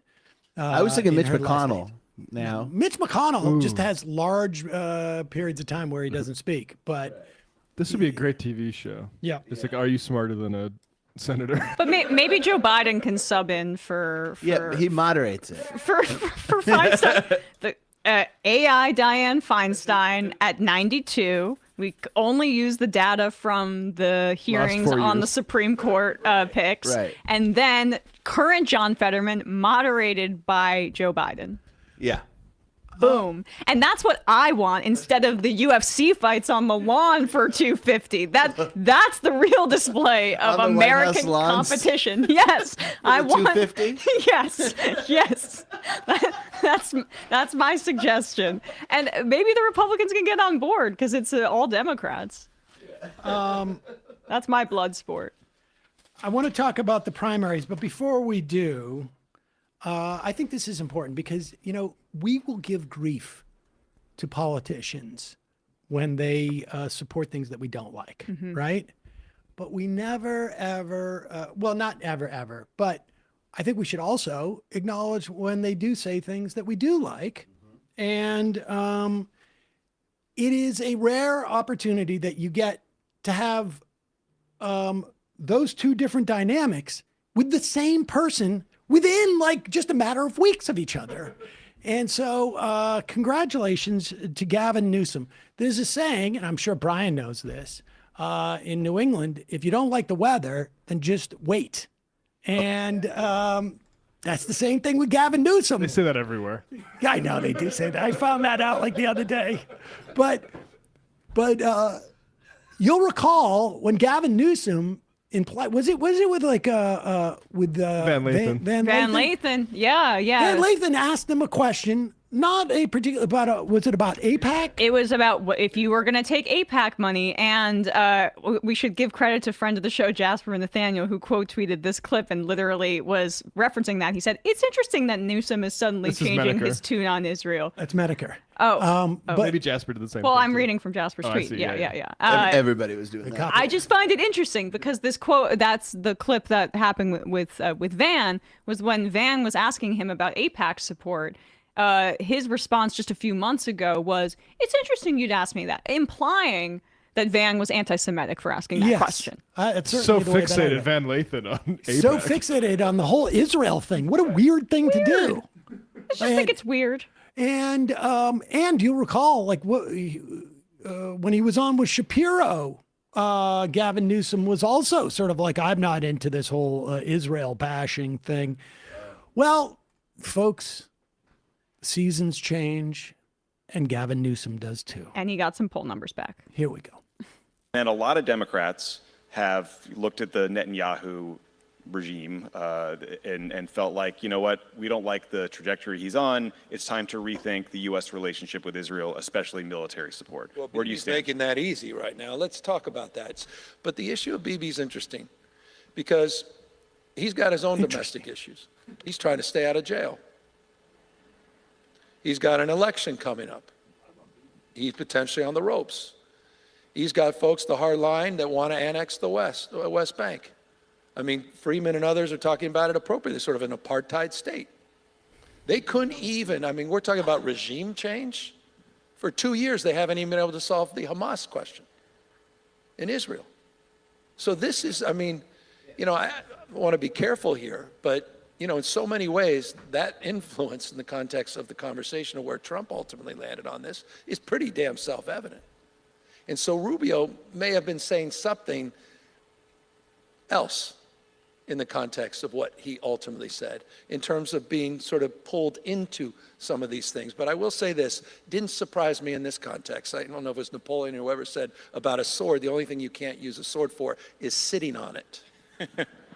And when you bring 2 aircraft carriers out there and you assemble the kind of military force that Trump did over the last few weeks, it didn't surprise me ultimately that they moved that direction. Okay, all right. So I just, 1 second, just a quick pause to take it point by point.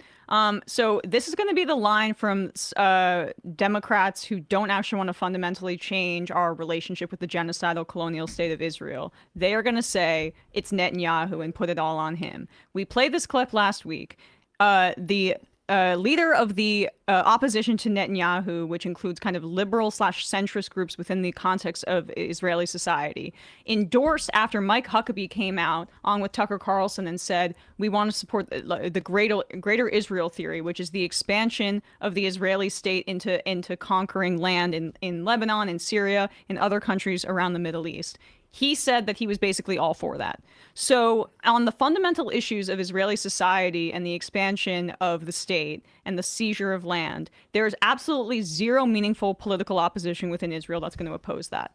So everybody that hears Netanyahu come out of the mouths and there not being any sort of systemic critique about Israel from Democratic politicians should know that that is a signal that they are not going to be good on this issue. That's just the case. But Emma, yes, can you make an assessment of the politics of a country just because over the past 30 years, more than half of that, Netanyahu's been prime minister? Can you really just say, they have put a literal terrorist in charge of the West Bank and the finances of the entire government? He's in charge of that. Can you really just say that it's not like the government there? Like what other functions does a government have besides spending money? Right. That's just the fundamental point there. Well, we got more. He might turn it around in the second half. All right. Do you think, looking down the road, that the United States should consider maybe, rethinking our military support for Israel? It breaks my heart because the current leadership in Israel ding, ding, ding. Is walking us down that path where I don't think you have a choice but that consideration. I mean, to say this is in America's interest at a time when affordability is at crisis levels, where you had an administration who literally got elected saying this is exactly the opposite of what they would ever consider doing. The fact that we are in this now regional war, all these proxies, the fact that we, and all the grift and the corruption, that's also marks a huge part of this. And that's a real conversation we need to have, this board of peace.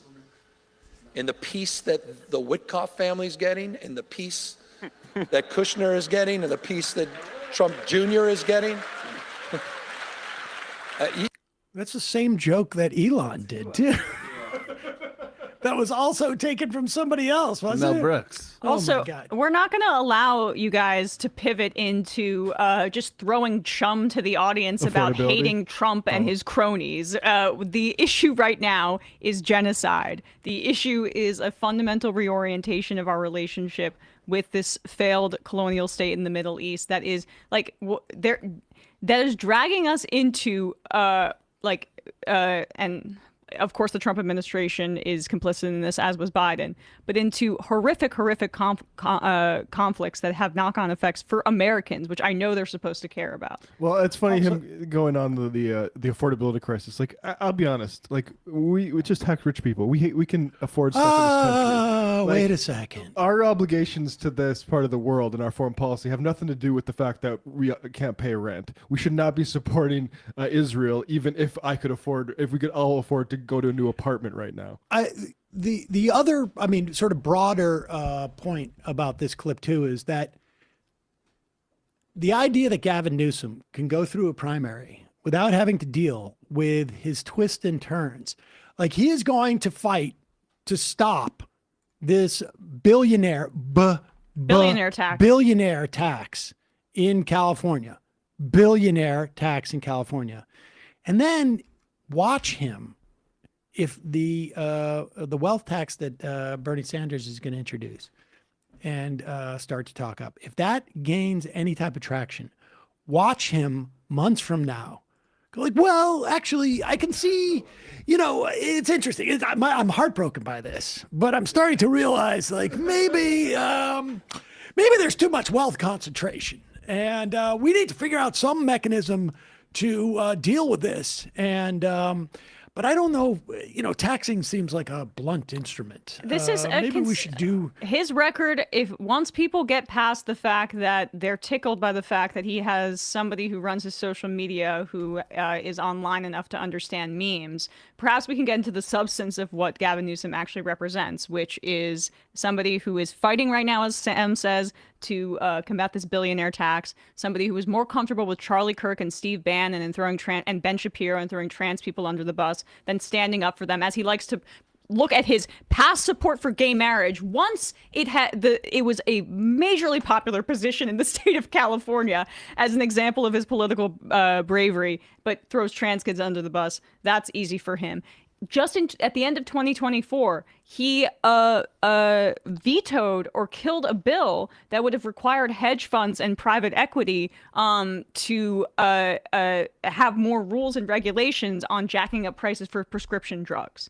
This cannot be somebody who represents the Democratic Party, billionaire, coward who goes where the political winds tell him to go. Some free advice, and I will not vote for him. But if he wants to if I was his advisor, you can't saying this stuff with PodSave is one thing. Go on. You want to do Ben Shapiro show? You want to do Dave Rubin, whoever? You say this to them, and then you see what happens and dig in there, and then we'll be interested. But this sort of thing of belatedly acknowledging what the people, I mean, he just basically chameleons whoever's show he's totally on. Yeah, and this, as a contrast, like James Tallarico's politics are not where we've talked about. This is not not great on Israel. Not all of our politics, not great on Israel. It's also not running in the bluest state in the country. But it's a contrast as to say, like, Tallarico, he supports the PRO Act.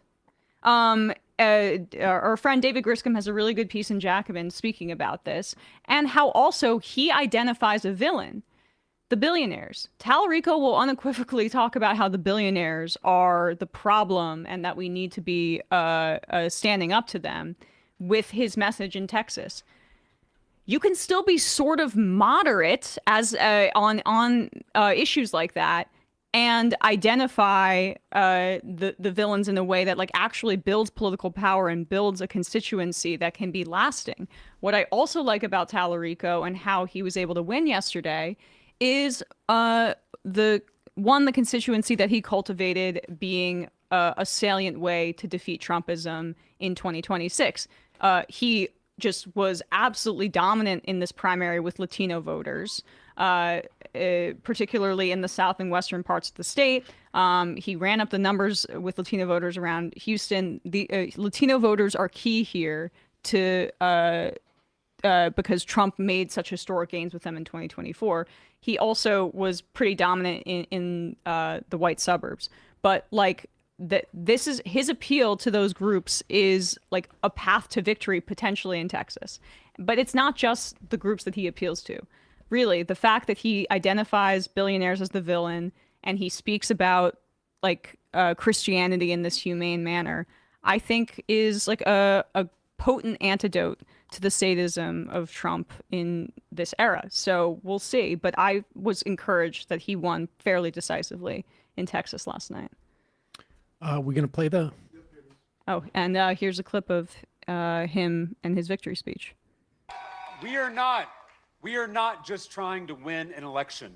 We are trying to fundamentally change our politics. And it's working. The number of young people who showed up to vote in this election is unprecedented.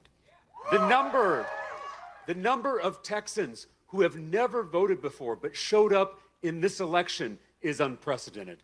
The number of independents and Republicans who voted in this Democratic primary is unprecedented. This is proof that there is something happening in Texas. Tonight, the people of our state gave this country a little bit of hope. And a little bit of hope is a dangerous thing. I want to thank y'all. Thank you for being here. Thank you for being in this fight. God bless y'all. Thank you. So, and I think all of Crockett's comments about saying Latinos have a slave mentality also were circulated a lot and had an impact on this race. But I mean, she has strengths too, and we'll see where her career takes her at this point. Where is it going to take her? I'm more encouraged that the candidate that's replacing her is more progressive and is actually a Justice Democrat. But I am just happy that her style of really individualized, factionalized politics that puts forward like this kind of clapback, I don't know, rot within the Democratic Party that's less focused on like collectivism and more on individual achievements and I mean, there's like a good amount of narcissism in how she campaigned. That was dealt a decisive blow because that has had success in factionalizing Democratic voters and diluting the power of, say, like the kind of insurgent populist parts of the party. It was shameful of Allred and Crockett jumped in with both feet on it, of the smearing of Tallarico down the stretch, which was to paint him as like anti-black. I think was disgusting and typical of of certain parts of the Democratic Party, and it is very good that it lost, and hopefully we can turn the page on that sort of cynical type of That's the campaigning. thing. It was just so cynical. And people saw through it, and there's maybe some people that don't yet, but everyone else is moving on. Meanwhile, here is the guy, Frederick Haynes, who is going to be, it's a blue district in Texas, all but assured to be the next congressperson from what, Texas, what number is it? I'm not sure, but it's around Dallas. 9? And this clip is from October 8th, 2023. Because I recognize that we've got to be pro-Israel. Yeah, we got to do that.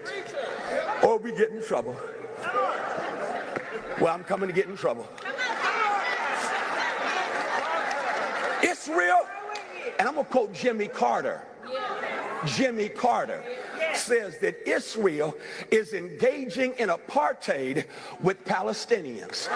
And so the Palestinians who don't have the weaponry of Israel, the Palestinians don't have the financial backing from the United States that Israel has. And so they throw their rocks and shoot their arrows, and Israel is able to bomb them and kill them. Watch in the news the disparity between Palestinians being killed and Israelis being killed. It is totally unfair, but this country's gonna stand on the side of apartheid because that's its track record. It stood by apartheid in South Africa because it created apartheid in this country. I would say it's a bit of an upgrade from Jasmine Crockett. It's so odd to hear a Christian rhythm say something I believe in. It's unsettling in some ways. And to draw it back to the Jim Crow apartheid regime in America, I think is extremely important. Yep. Provides some context for all of this and understanding that this is not something that's just cropped up. Yeah. So that's good. That's good. Pretty good. I mean, there's going to be, this is going to be the most successful year ever for Justice Democrats.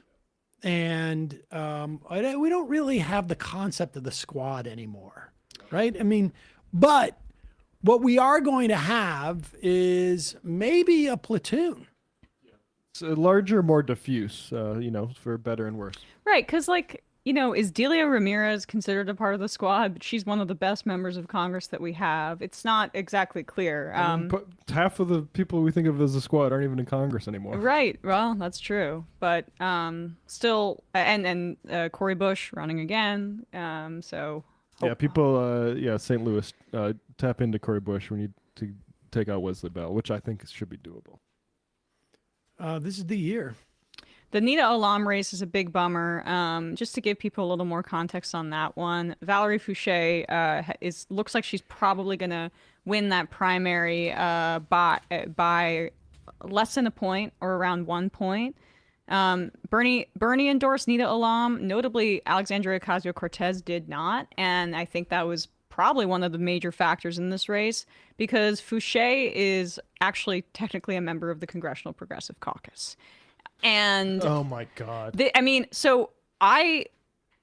AOC's purposes, I get not, the Congressional Progressive Caucus trying to have some discipline around endorsements and stuff like that. It's not my favorite thing, but the overall point that we've tried to make on this show many times is that perhaps the CPC should have stricter standards and be a smaller bloc rather than have people like Fouché included, because she'd sprinted to the left a little bit.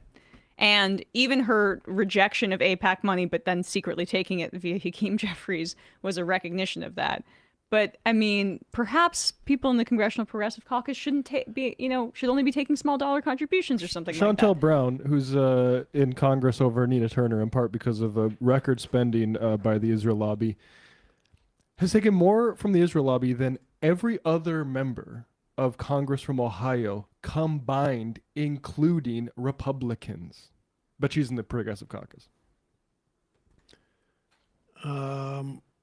Somebody on the IM is saying that they sent an email regarding Neda Alam.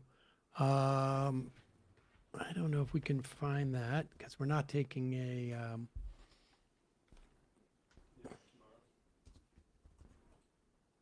I can't find it at the moment. But the IM was saying, let me get back to that if I can. No, won't be able to. I sent you an email this morning providing a little local insight into why Nida Alam lost. I encourage you to check it. You found it out? Oh, wait, there it is. Yeah, I think I got it too. Todd from Raleigh here. I wanted to pass on a little insight from the ground on why Nida likely lost her race. I live in NC4 and I wanted her to win very badly. And I'm grateful you had her on the show. However, it's worth saying that she did not have a good campaign strategy at all. It's just somebody's opinion, but they're in Raleigh and they're obviously a fan of hers. Her team did not deploy canvassers effectively across areas she needed to do damage control in, namely Chapel Hill and Chatham County. The Fauci name is a local political legacy family, and people are primed to vote for Fauci by default in Chapel Hill. And she did not make a sufficient effort to make inroads with them in Chapel Hill or find new voters in Carrboro. When you lose by 1 percentage point, there's probably a wide array of things that could have been done better to have you win. Her team did not properly equip volunteers with training. Most volunteers only got literature in a minivan code, no training. A minivan code is you fill into the app. The app that gives you information as to who you're talking to. I can't help but think that has to do with her burning local bridges. Nida has a history of siding with the party over grassroots organizers, and she endorsed against the DSA slate for Dunham City Council. She voted against Durham County holding a county pride parade, but then hosted a private pride event that was a fundraiser for her and falsely accused the DSA-aligned Durham City Councilwoman of assault. She also never applied for a DSA endorsement and only started her campaign less than 3 months ago, but did show up to an electoral DSA event and took a picture with our local electeds.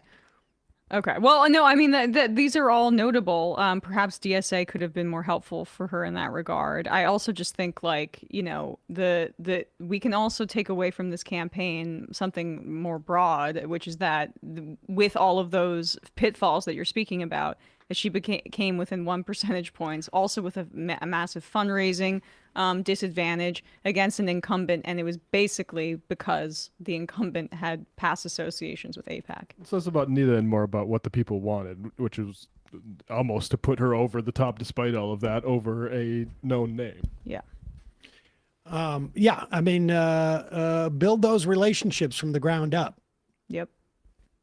Don't skip over, because it can be 1,000 votes make a difference. Yeah. I remember I lost by 14 for student government. Class president? No, the class president I never lost. Student government. But I was running as a sophomore, which is pretty rare. So. John Benjamin didn't vote for I didn't know we were in the presence of such political royalty. He was on the couch. Were you running against a legacy family? No, he was a J board guy. I mean, I liked him and we were friends, but I don't want to get into it.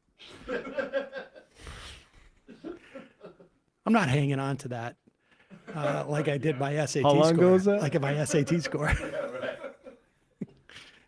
I'm a regular guy. I lost my first campaign. Well, actually, it was my second. I mean, I won my first. Regular guy, I'm an idiot. I got a 12 on the what SAT. are you talking about? Lost my government job. I'm an idiot. All right, let's read 5 IMs, and then we're going to get out of here. WTF Cody. James was the first politician I've donated to since I fell out of the coconut tree. I don't know what the since is, but Shout out Kamala Harris for getting in there with the late endorsement of Jasmine Crockett. You know, she just keeps showing how great her instincts are. Bonk.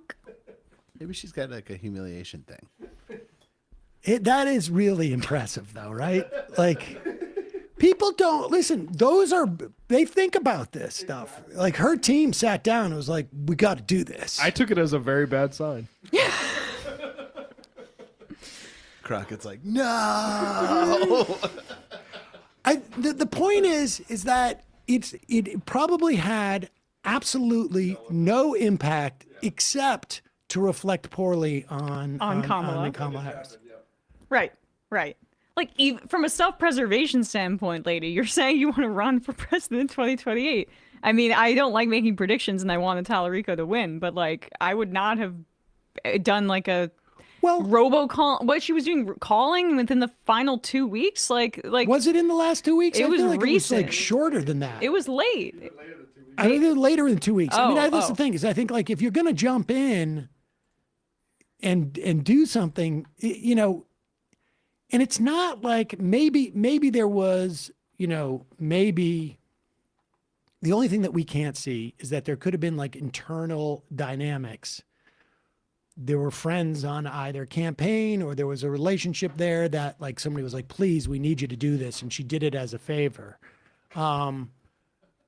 Honestly, I mean, that's the most likely explanation. Because otherwise, like what, like, there wasn't like, Well, they you wanted didn't to read drive stories in turnout. Politico like, we don't know why Kamala Harris hasn't endorsed anybody in this race. Nobody was asking that question. The Dallas Dems are pretty powerful, and I think like that's where a lot of the Crockett support came from. Yes. And to me, it was always, is the party going to be more powerful, or is it going to be this grassroots energy that looks like Tallarico has? And Tallarico's grassroots energy won out. Well, that's the sort of the theme for this entire cycle, isn't it? Like, the party is not carrying the day in the vast majority of these really contested primaries. Right. I mean, we didn't even touch on the Al Green piece. That was another Justice Democrat, right? Who took that district.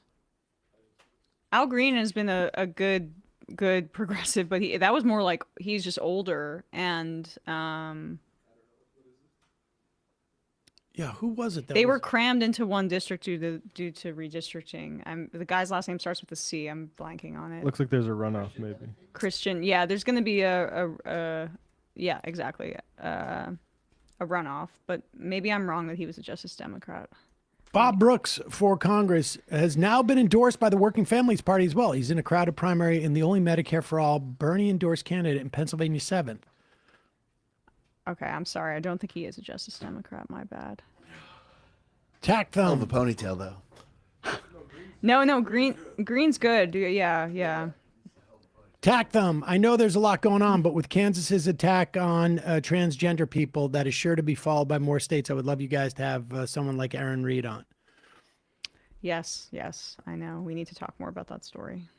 The good news is in New York, Tish James has forced, I can't remember what hospital, I think it was Mount Sinai, had cut back on its trans care for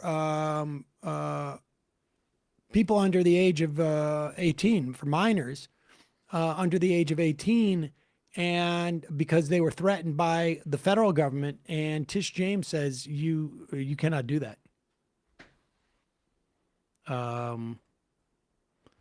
Ad hominem. Since when is attacking someone first defense? When you're a hegemon. Orwellian America. Toilette. How many seconds did it take this war to exceed the amount of the supposed Minnesota fraud scandal? 10, 20 seconds? Just the planes we've lost to friendly fire at least alone is at least $300 million. Getting the ships over there. Yeah, the images out of Tehran right now are apocalyptic. Just so people are aware, over the past few hours, Israel and the U.S. have been bombing the hell out of a major city in Iran. Dan from Columbus, I love when politicians explain the question instead of answering it. That's a conversation we need to have. Yes, that's why I'm asking your opinion, you greasy hair. That's my favorite thing. Is, My favorite we need is- a real conversation about that. I like. I'm gonna have to take a big look at that. Yeah. That's the one I like. What's a big look when you widen your eyes? Niles, I got laid off last year as an indirect result of the Trump administration halting wind farm development. I've since found employment with a local engineering firm, but just got a call from an ex-colleague whose current firm is looking for skilled geologists to work on the pre-investment phase of the Big Bend section of the border wall. I've taken money from clients I have ethical problems with, but this is something entirely more evil, really torn. But someone is going to take that money, indeed. Wait, they're naming sections of the wall? Naming? Big Ben section? I have a feeling that's probably a Part of the river? geographic, yeah, like in Oh. the river. Okay. But it may be like a place. I don't think they're saying like. Call it the Big I thought they were doing We're like gonna- American, we're gonna- like Ben yeah, Franklin. yeah. Like this is the No, Ben no, Franklin no. section of the wall. All right, two Call more. it the Elvis Presley wall. Pope PACs categorize and standardize internet algorithms to create handles for regulating them, especially in regards to transparency and safety. Indeed, I think there's ways of doing this. But I know the libertarians in the office disagree.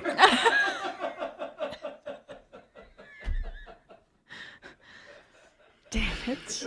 Tim Fool's Beatty. This is why you guys don't get invited places.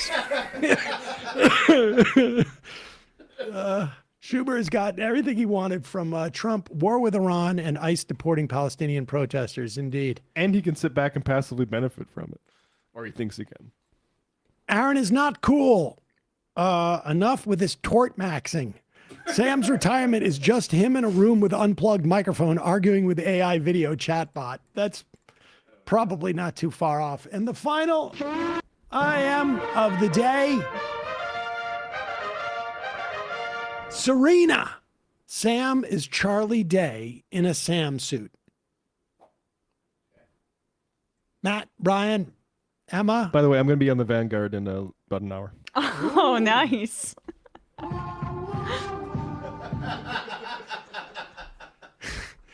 Matt, Brian, Emma. Catch Matt on the Vanguard in an hour. See you tomorrow.